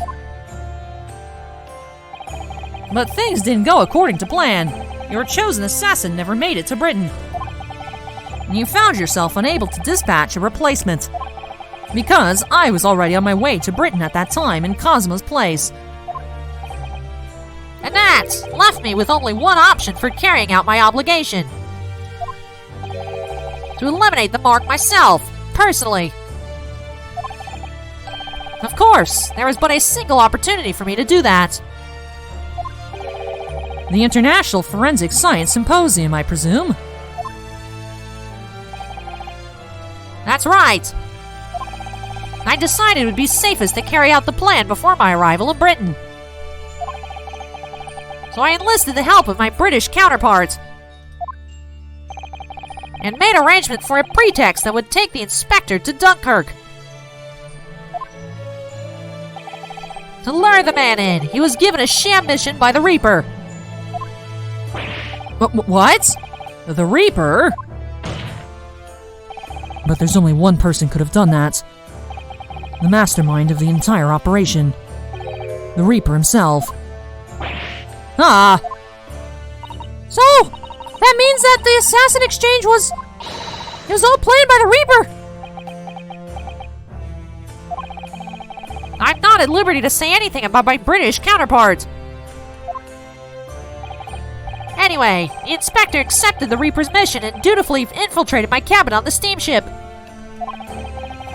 It was all a trap designed to lead him to France and his own death. Oh, how awful! It was past 9 o'clock when I returned to my cabin from the dining hall that evening. I didn't give him time to attack me. I choked him until he lost consciousness. But there was a guard just outside the door, so I left that for the time being. Even the slightest noise might have aroused suspicion, so I bided my time, waiting. For the 20 minutes after the 10 o'clock. I'd intended to finish him by strangulation, but moments before I had the chance, he suddenly came round and went for me in a reckless move.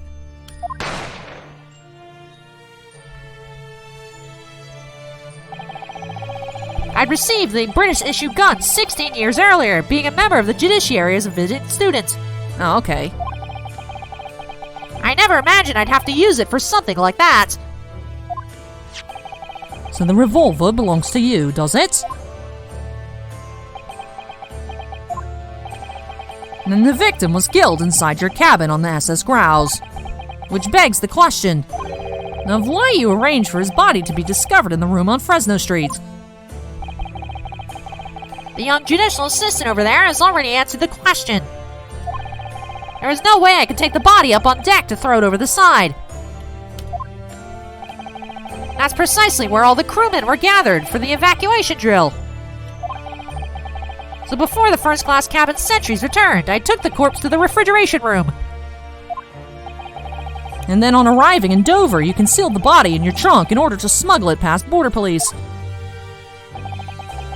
I knew I needed to take steps if the police were to be convinced when the body was found in London. In that case, you must have known. You must have had intimate details of Inspector Gregson's intended schedule.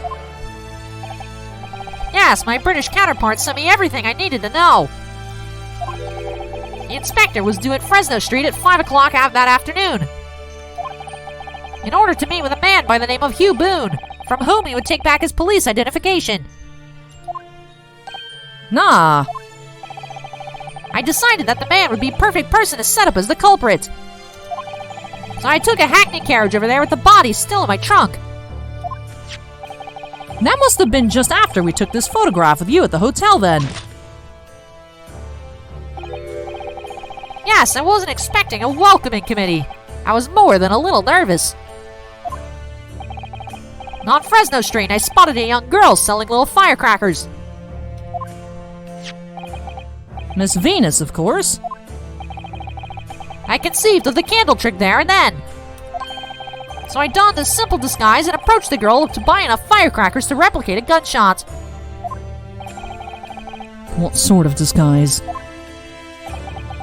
For some reason, the inspector had a bright red hairpiece in his own traveling case. So I put that on, although I suspect I drew more attention to myself than I would have otherwise. The hairpiece we found at the scene! The inspector had it ready for the Red-Headed League investigation! I only arrived at the room around 4:45. So I quickly placed the body on the floor, moved the notice board, and set up my little candle trick. I arranged it so the firecrackers would go off with a bang around 15 minutes later. So that Mr. Boone, who was due to arrive at 5, would walk straight into a trap. Except, at the last moment, I made a careless blunder. What was that? I imagine it was the bag of fish and chips! Ah! I didn't notice that it had fallen out of his overcoat pocket when I moved the body to the refrigeration room. And I put it back into his pocket the following morning, but... well, it seems the warmth of the heated cabin had accelerated the decay of the fish.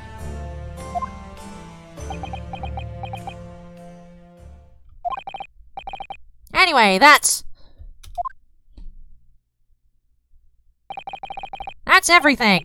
All the sordid details of what I did.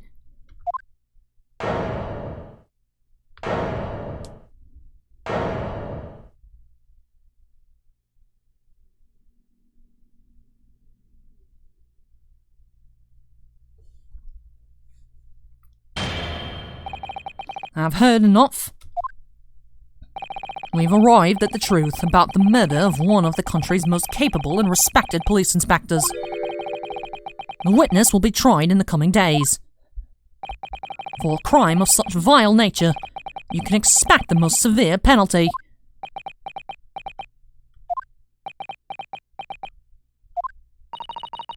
An exchange of assassins!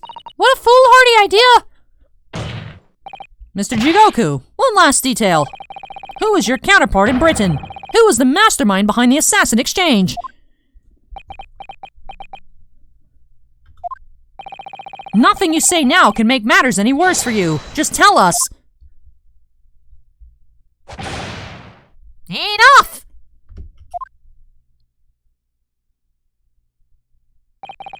I've already told you that I cannot say.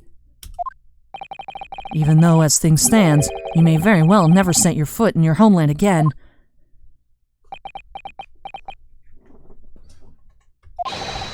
What are you waiting for? Can't we get this over with now? It's finished. All of it.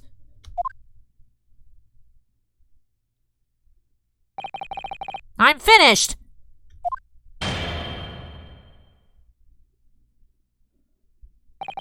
Then, in the name of Her Majesty the Queen, I now pronounce the findings of this court. This man before us has admitted to the willful murder of Tobias Gregson.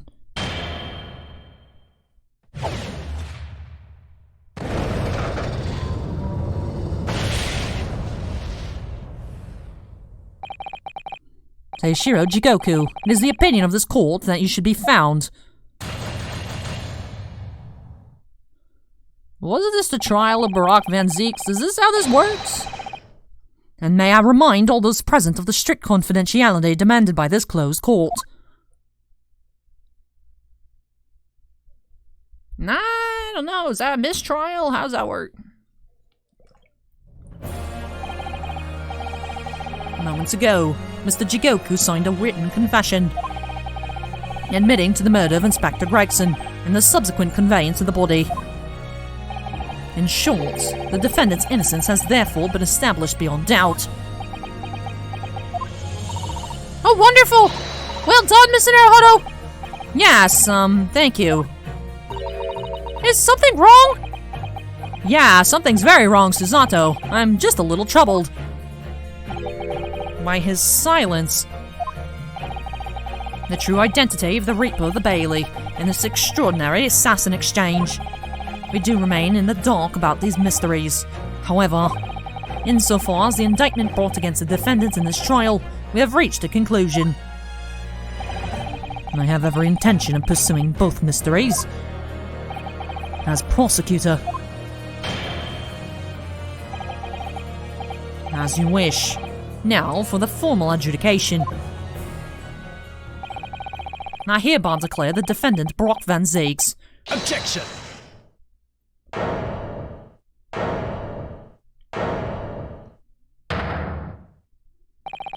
The prosecution calls for adjudication to be deferred.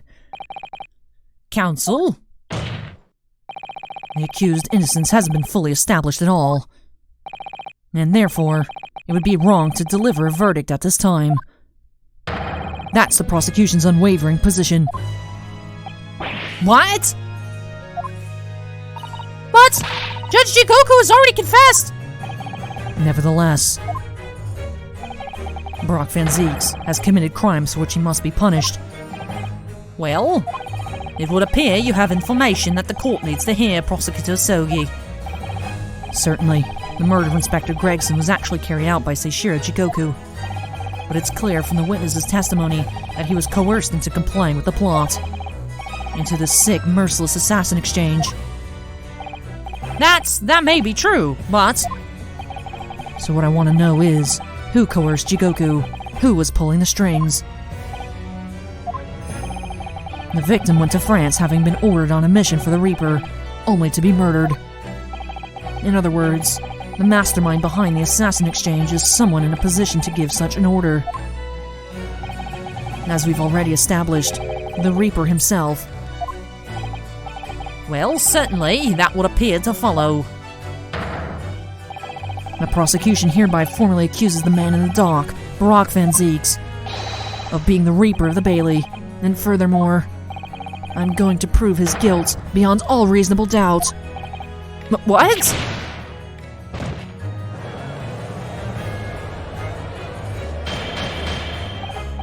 Order. The Reaper of the Bailey is a long-standing mystery, Counsel. Are you suggesting you have some new information with which to build a case? Scotland Yard has already investigated Lord Van Zeeks very thoroughly in that regard, and they found no evidence whatsoever to substantiate the claim that he is the Reaper. Perhaps, but circumstances have now changed. What do you mean? It's already been established that the assassin exchange was negotiated with Jigoku by the Reaper himself, which means we now have a new line of questioning by which to identify definitively the man's identity. That is the prosecution's intention here. I must say I'm surprised by quite how tenaciously you appear to want to besmirch my name. You are guilty of an unforgivable crime, Lord Van Zeeks. And I will bring you to justice for it, whatever it takes.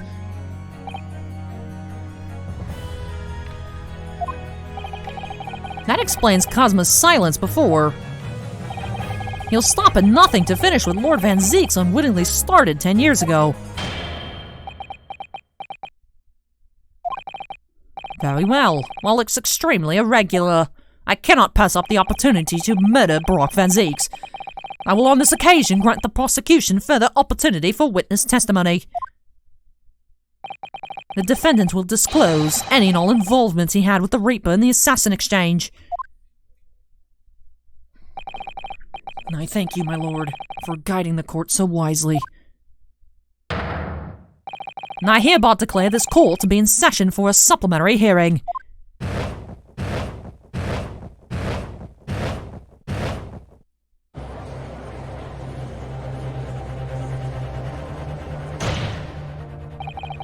Pray turn a blind eye to the discourtesy as I verify this vile and unremitting accusation. Hasn't soured the contents of my hollowed chalice. Lord Van Zeeks, I first had to suffer the pseudonym of the Reaper 10 years ago now, and ever since that time, I've endured the weight of implied guilt that's gone with it. So I welcome the chance to testify now, and crush those allegations once and for all. Good. And then let justice decide, Lord Van Zeeks. The prosecution seeks to begin building its case by calling the accused to the stand as the primary witness, in order that he may answer the accusation brought by the prosecution that he is the Reaper of the Bailey. And what says the defense? Putting the defendant in the witness stand can be extremely dangerous. And Kazuma-sama is so emotional at the moment, he's not thinking logically. You're right that he's not himself, but I knew it would be like this, and I came here today determined to face him through whatever might arise. As a lawyer, and as his friend. Then that's what we must do! The defense has no objection, my lord. Very well. Defendants, you will take the witness stand and give formal testimony on the subject of your involvement with the Reaper in the assassin exchange. As you wish, my lord.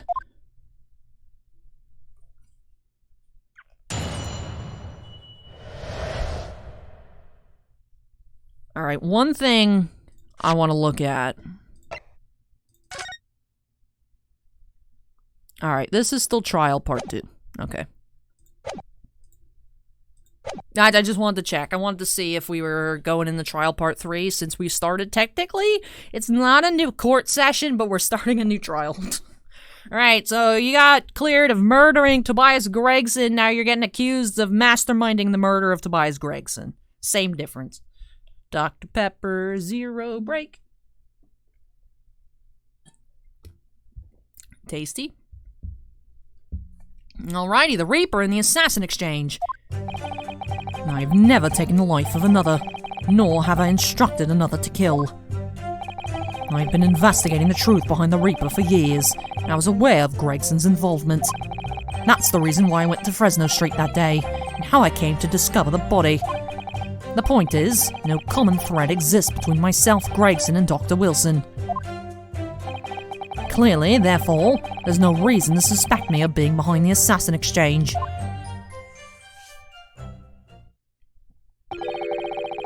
So you deny all accusations by the prosecution. Both that you're the Reaper of the Bailey, and that you masterminded the assassin exchange. I acknowledge that the public at large believe me to be the Reaper. However, that's a fallacy, which I alone am in a position to forswear. Naturally, the prosecution believes that the testimony just given by the accused to be untrue. Ryunosuke Naruhodo. Yes? Let me ask you, why are you here? What really brings you to this courtroom? A desire to uncover the truth. Even if the truth proves your client to be guilty. From all my experiences in this courtroom, I have come to realize something. The truth can't be hidden. Sooner or later, it will come out. So it's always my intention to work with my client in pursuit of the truth. I want you to remember what you just said. Not dilatory chatter. Counsel for the defense, proceed to cross-examine the witness. Yes, my lord. I know exactly what you're thinking, Kazuma. I know you're just waiting to point it out. The contradiction you've convinced lies somewhere within this man's testimony.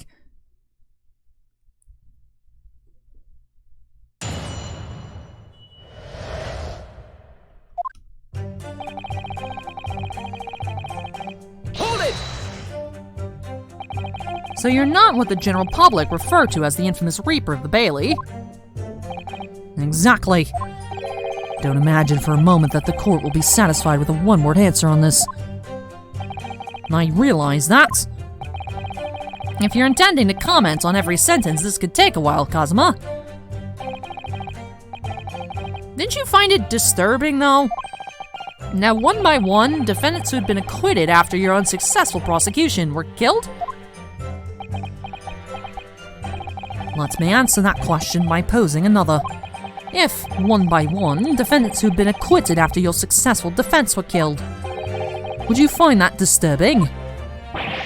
Disturbing? I couldn't possibly say how that would make me feel with a one-word answer like that. Exactly. Well, that told me.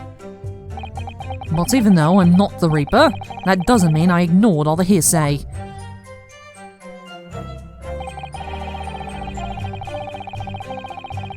Hold it! You say for years. How long exactly? Since the very first time the Reaper's influence was felt in this courtroom. 10 years ago now. And your investigations led you somehow to Inspector Gregson, you're saying? I didn't want to believe it. He was a personal acquaintance. We had worked on cases together in the past. And a friend, even. It felt like a betrayal, but I demanded permission to search his office at the Yard without his knowledge. Which is when you found his secret notebook, is it? It's when I first learnt of the location he'd noted only as growls at the appointment at 5 p.m. on the 31st. Though I didn't know the significance of those details at the time. So now we're at the nub of the matter. As it turns out, the significance for me personally was very unfortunate.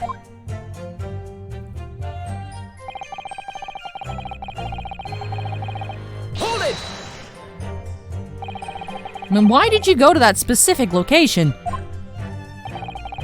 I thought that if it was the Reaper's headquarters, then by turning up there at 5 o'clock, I would catch whoever was involved red-handed.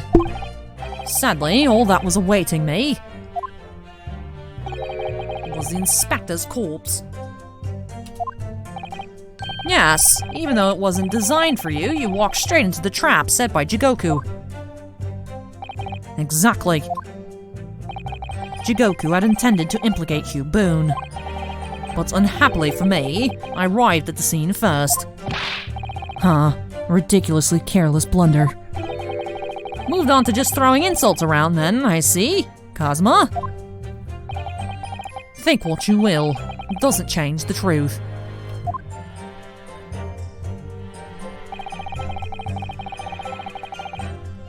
Hold it! There is a link between you and Gregson, though. And of course, we were close acquaintances. We'd worked on numerous cases together. I considered the man to be a mentor of sorts. He taught me a number of important lessons. He did? Such as what? Yeah, like what? I want to know.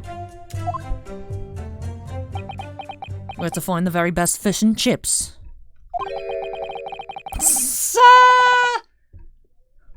I'm not even gonna read it, I just said it. I memed it. And such like. Well, that was convincing. Dr. Wilson was a coroner, of course, but that was some time in the past. And in any case, I understand it was several years ago now that he was invited to work at a Japanese university. That's right, he was a visiting professor at the Imperial Yume University in Tokyo. Should be unambiguously clear then, and no link exists between myself and him. In other words, I had no motive for sending some assassin across the ocean to kill the man. It sounds plausible enough, and I want to believe it. But something about this just doesn't quite sit right with me.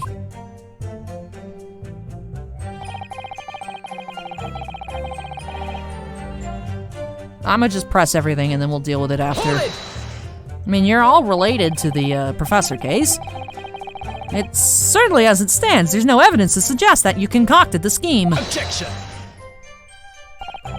But as it stands, we have only the accused's insistence of his innocence. Sorry, that's kind of how court's supposed to work. Perhaps there's some reason that would explain why he masterminded the assassin exchange. And if a reason could be established later in these proceedings, then the accused's claim in this testimony that he wasn't involved would amount to perjury. Well, yeah, that's true, but... Clearly, Kazuma-sama intends to identify a reason and use it to make it his case.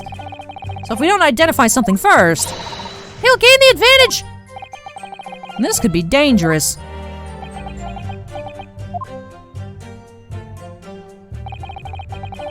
A convincing testimony by Lord Van Zeeks. Certainly, with no apparent connection between the three men, there's no way to establish a motive. The testimony seems unassailable as far as I can see. Oh dear me, what a bleak expression! I agree, there doesn't appear to be any particular link between them, at first glance. But with the inclusion of one other person, I must be overthinking it, surely. Another person, Mr. Naruhodo? I need to think back over all the information we've gleaned so far. Alright, and I'll review my notes about the case and all the evidence in the court record. Could it be that Lord Van Zeeks has something to hide after all?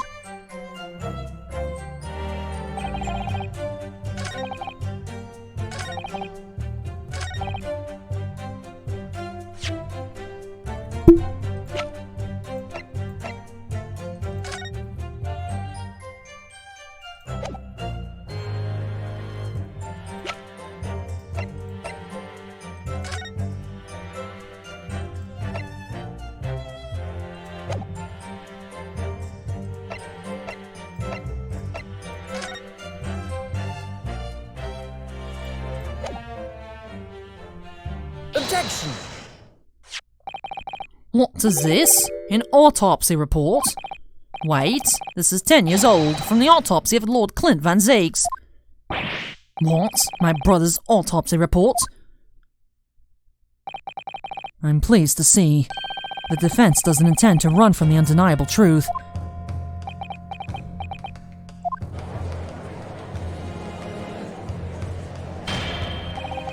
Order in court? What reason do you have for presenting a 10-year-old autopsy report here, counsel? This, the autopsy report of the professor's final victim, is an indelible link between Inspector Gregson, Dr. Wilson, and the defendant. Not that accursed name again, the professor. I personally researched all of the court records relating to that case. I know that at the time, autopsy was considered sacrilege to the victim's souls. And for a member of the aristocracy like Lord Clint Van Zeeks, it was unthinkable. But someone implored the powers that be to allow the autopsy to go ahead. Inspector Gregson. He declared that he was certain he would obtain conclusive proof from that procedure. And it was Dr. Wilson who conducted the autopsy. His signature is clearly visible in the document. As promised by Gregson, the autopsy did indeed produce evidence. Evidence that conclusively proved Genshin Asogi was guilty of the murders. In my brother's dying moments, he mustered all his remaining strength to leave that vital clue behind. Indeed, that was the key to indicting the professor for his crimes and the conclusive evidence that convicted him. It enabled Lord Van Zeeks here to avenge his brother's senseless death, a marvelous victory in court. A marvelous victory, was it? I wonder if that's really true. What? Could the same be said if it turned out that the key piece of evidence in question was in fact fabricated? The inspector, the coroner, and the prosecutor all colluded together to cast an innocent Japanese man as a mass murderer and send him to his death. That's outrageous. Sorry, I leaned back. I dropped something on the floor. That's outrageous. And now, 10 years later, for some reason, the secret has been threatened and needs protecting. Which is why the inspector and the coroner had to be silenced, isn't it? By someone in power in Japan and in Britain, by using the two killers recruited for the assassin exchange.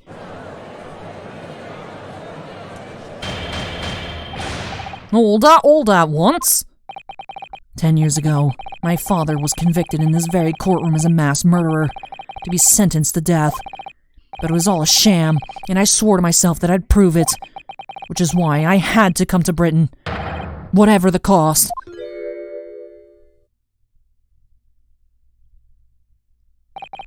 You'll have to forgive me if I feel compelled to toast this vengeful Nipponese tenacity of purpose here. However, he who fails to quash his emotions in the courtroom has failed as a lawyer. Come on, Kazuma, you know this won't wash. You're claiming your father was what? You're claiming your father is misrepresented in a trial that took place a whole decade ago. You must see that without evidence. That's nothing more than a wild accusation. As it happens, I have evidence. What? As the courtroom is heard, I crossed the channel to France with Gregson on the 31st. I went with him on the pretext of being the assassin recruited to kill Seishiro Chikoku. My true intentions were to make the inspector tell me the truth. What truth? The truth about the evidence, and he acknowledged what I'd already deduced. There's a closely guarded secret about what went on in that autopsy 10 years ago. What? A secret? I know nothing of any secret. While we waited for my supposed mark in Shigoku's cabin, I drew my clan's illustrious sword, Kanuma, before the inspector's eyes. He very quickly understood what my true motive was. Right, I see. You're that Asogi's young lad, are you? And what? You're gonna cut me down with that thing? Is that it? That will very much depend on the answers you give to my questions. And I want to know what really happened 10 years ago. The truth. That's all. Before we get into it, let me make one thing clear. I still believe your father was the professor. There's no doubt in my mind. But unfortunately, back then, we didn't have the evidence we needed to make the crime stick. So, you admit it then. The evidence used in my father's trial was fabricated. It was for the good of the country. Anyway, I was just following orders. Orders? What exactly did you do? Speak. I'm not saying another word. Even if your life depends on it. That's right. Even then.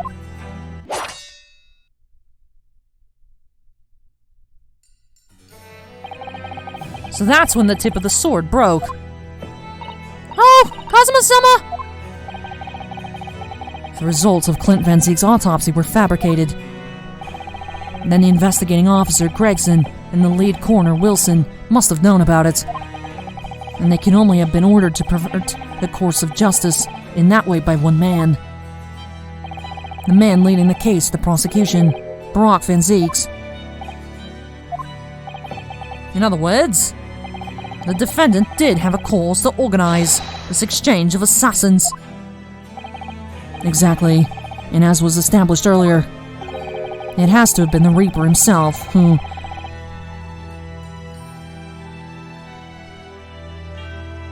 What?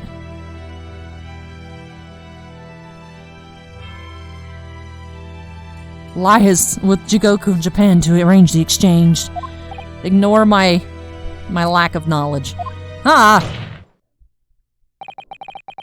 So it follows that the Reaper's true identity can only be that of the man who stands accused in this courtroom today, Park Van Zeeks.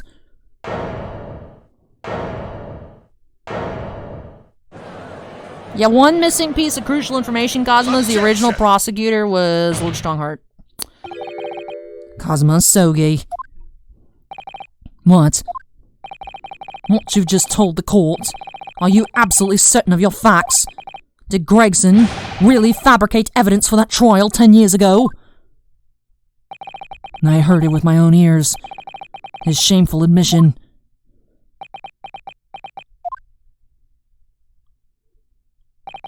In that case, I know. The name of the Reaper. Do it! Do it! Do it! Do it! What? Lord Van Zeeks? I gave no such orders. I know that for certain. Which narrows down the remaining possibilities to one. If Lord Van Zeeks isn't the one behind all of this, then yes, there is only one other person who could have done something like that. And I believe I know who it is too. You. I just had a feeling this name was going to come up. The true identity of the infamous Reaper of the Bailey is... If it's not Lord Strongheart, I'm gonna cry. Take that!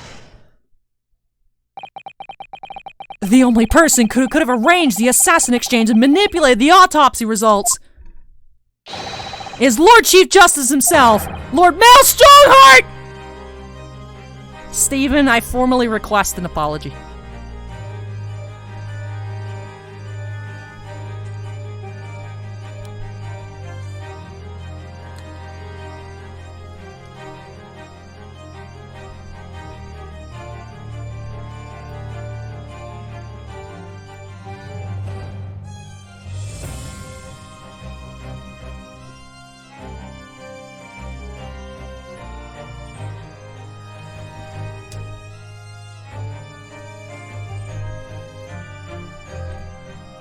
And Noogie. Noogie was on Team Strongheart is innocent. What? Wrong? I keep clicking on the wrong pictures. There we go, got rid of it. Alright, alright. Lord Strongheart's goals are beyond our understanding. No, they're not. We know why he did it. What? Lord Strongheart? Since day one, baby! Yes, it's true that 10 years ago the defendant handled the prosecution of the professor in court. But he only took over the case after his brother, Lord Clint Van Zeeks, had been killed.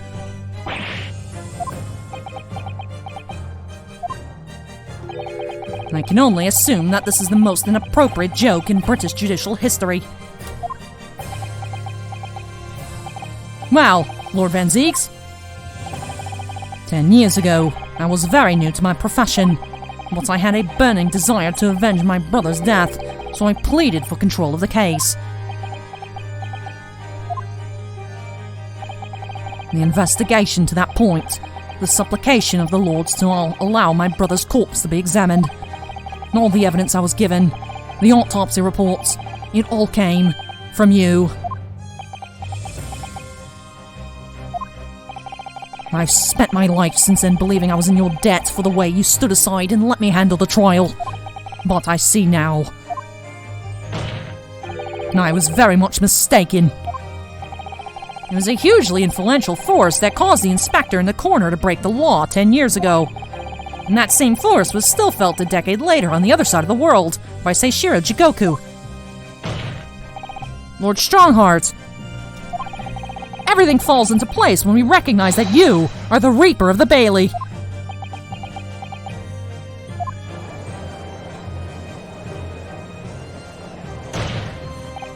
The court awaits your response, my lord.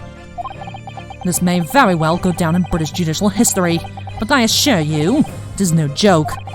Consider this a formal accusation by the defense. Doesn't want a response. A formal accusal? Don't be absurd. The defense's claims are utter nonsense, a wild fantasy at best. You're not going to defend yourself. You claim there was some wrongdoing with Lord Clint Van Zeek's autopsy. That's utterly untrue. Objection! But I heard it from Gregson's own lips. He admitted to it. And where's your evidence? What? Gregson's dead now, unless you are thinking of summoning a ghost to the stand. Well, you see, we can actually do that in Spirit of Justice. Anyways, you mean to say...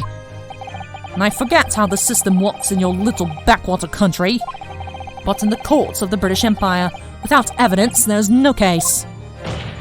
I have no intention of entertaining some wild fantasy that can't possibly be substantiated by anyone or anything.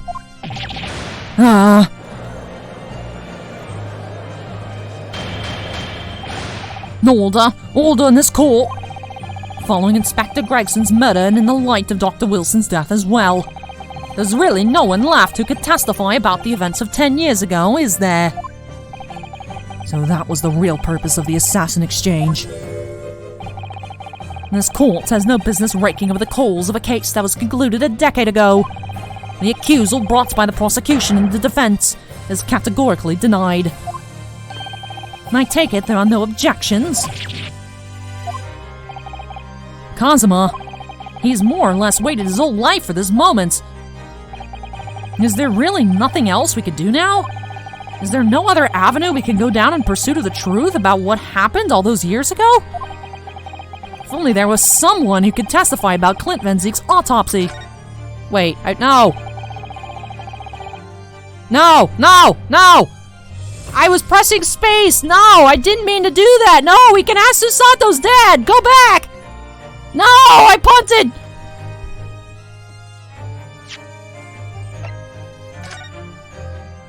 I don't know where that would load from. That's not what I wanted. He's gone to extraordinary lengths to cover his tracks, even so far as dispatching an assassin all the way to Japan and to ensure Dr. Wilson's silence. And Dr. Scythe won't say anything against Lord Strongheart. Rinosuke, please. I'm sorry, Kazuma. Mr. Naruhodo! Isn't there someone rather important whom you've overlooked? Your silence is beautifully eloquent. I take it we've reached the end of this debate, then. Let the matter be closed for good. Objection!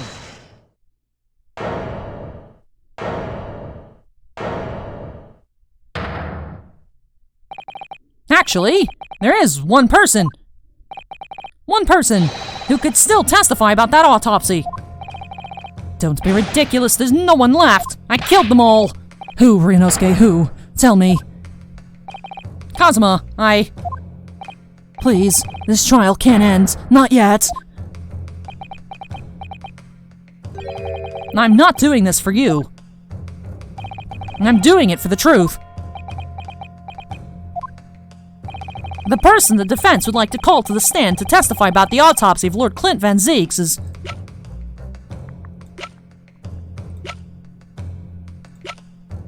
There we go. I somehow missed him. There we go. Take that!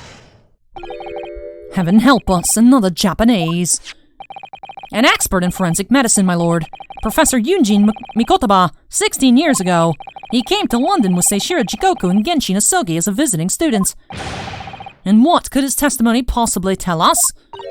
Professor Mikotaba was the primary assistant during the autopsy in question.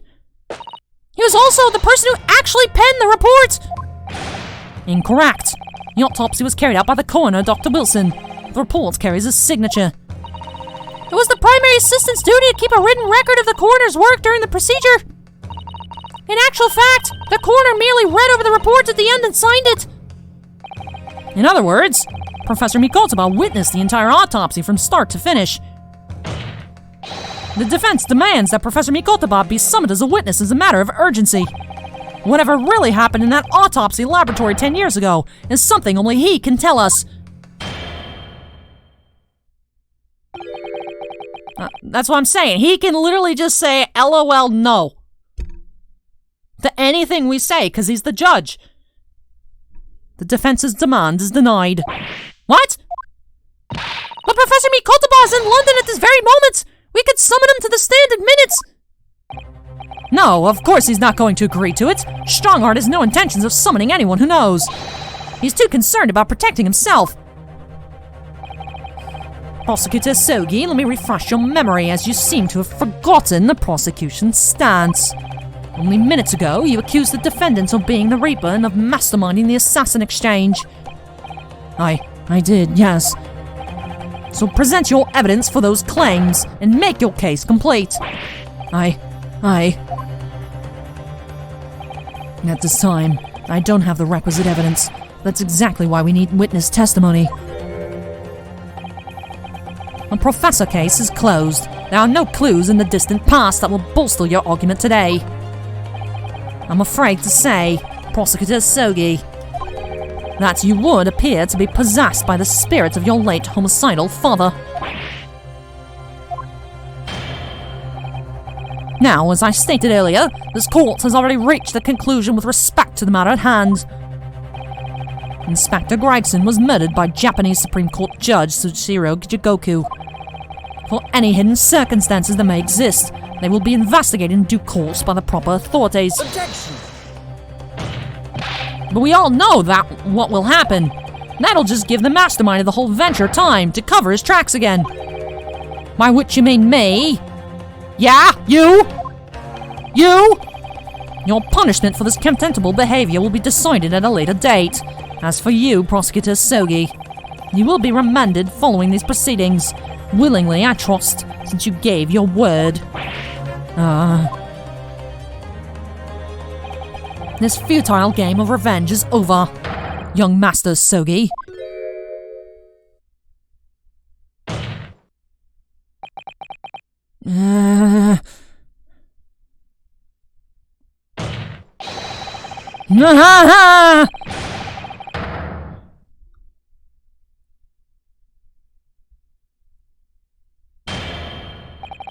That will be all. I hereby declare this trial to be over.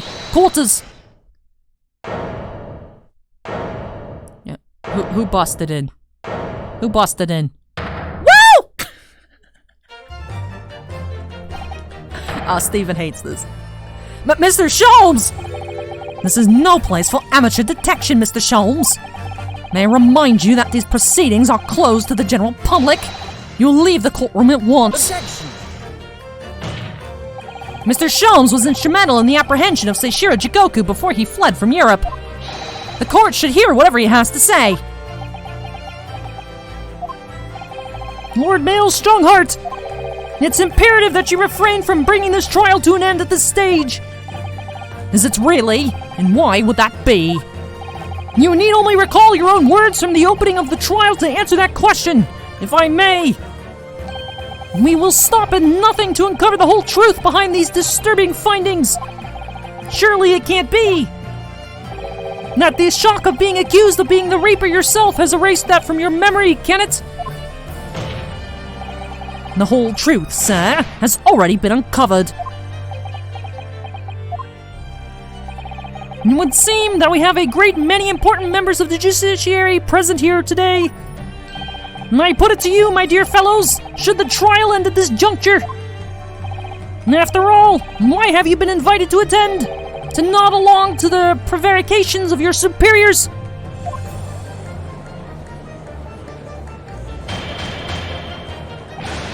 Hold on, court!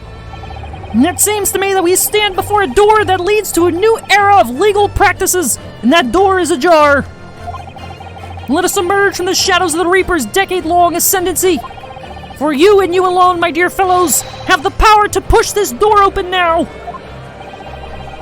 The auditors in the gallery have no right to express an opinion on court's proceedings. Silence.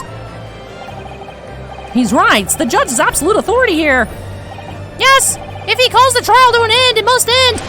But what will that really do? I sense dark things occurring behind the scenes. Dark things indeed.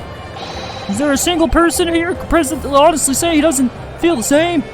What's this? The trial should go on, son of the witness.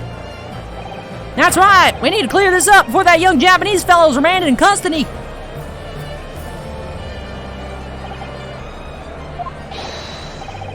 My lord, you assured those present you would uncover the whole truth here. Vindicate yourself of this outlandish accusation. The truth, the whole truth, and nothing but the truth. That's the very foundation of British law. A toast to my dependable colleagues in the gallery.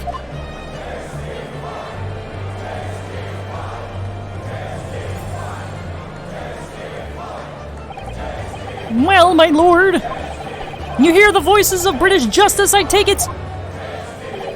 I think you'll find it will be rather awkward to silence.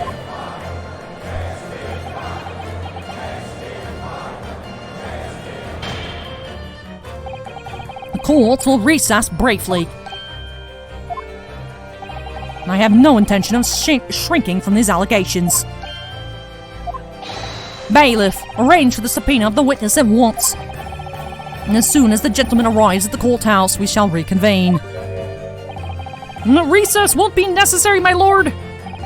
pardon. Come on, Sholmes, I want a save file. Stop it. Mikoltaba is a close friend of mine. He accompanied me today and is waiting in the antechamber as we speak. And I do believe he's been enjoying a little trip down memory lane, in fact. What? Professor Mikoltaba is here in the courthouse. Mr. Sholmes, you didn't know this would happen, did you? My dear fellow, no one is in a better position to answer that question than you, surely. I wasn't just asking for the fun of it, you know.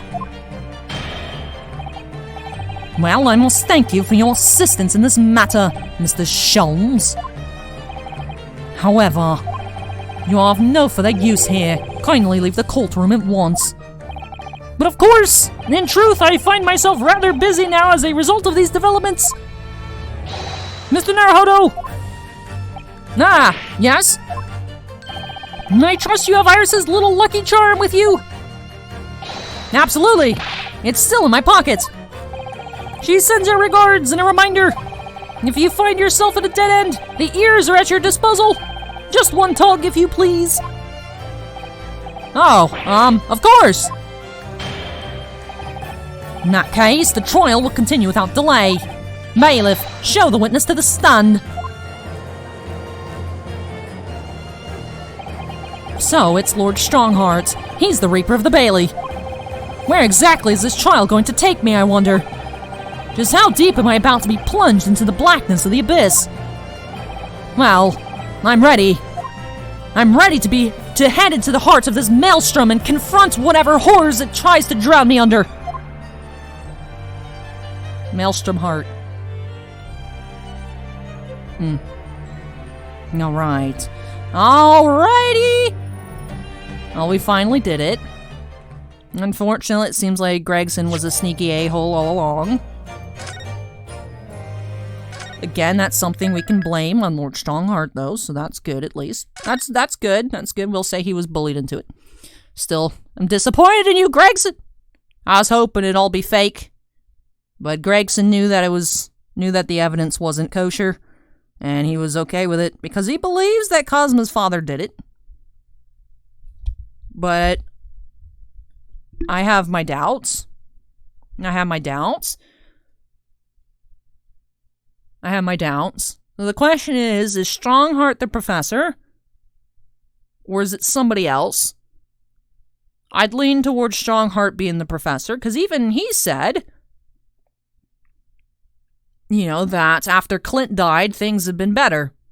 For him, but, you know, claiming that it's been better for the legal system without him. So I do think that Lord Strongheart was just eliminating his opponents, as he is eliminating the people that he feels can reveal him, that are no longer useful to him, discarding them, discarding his tools.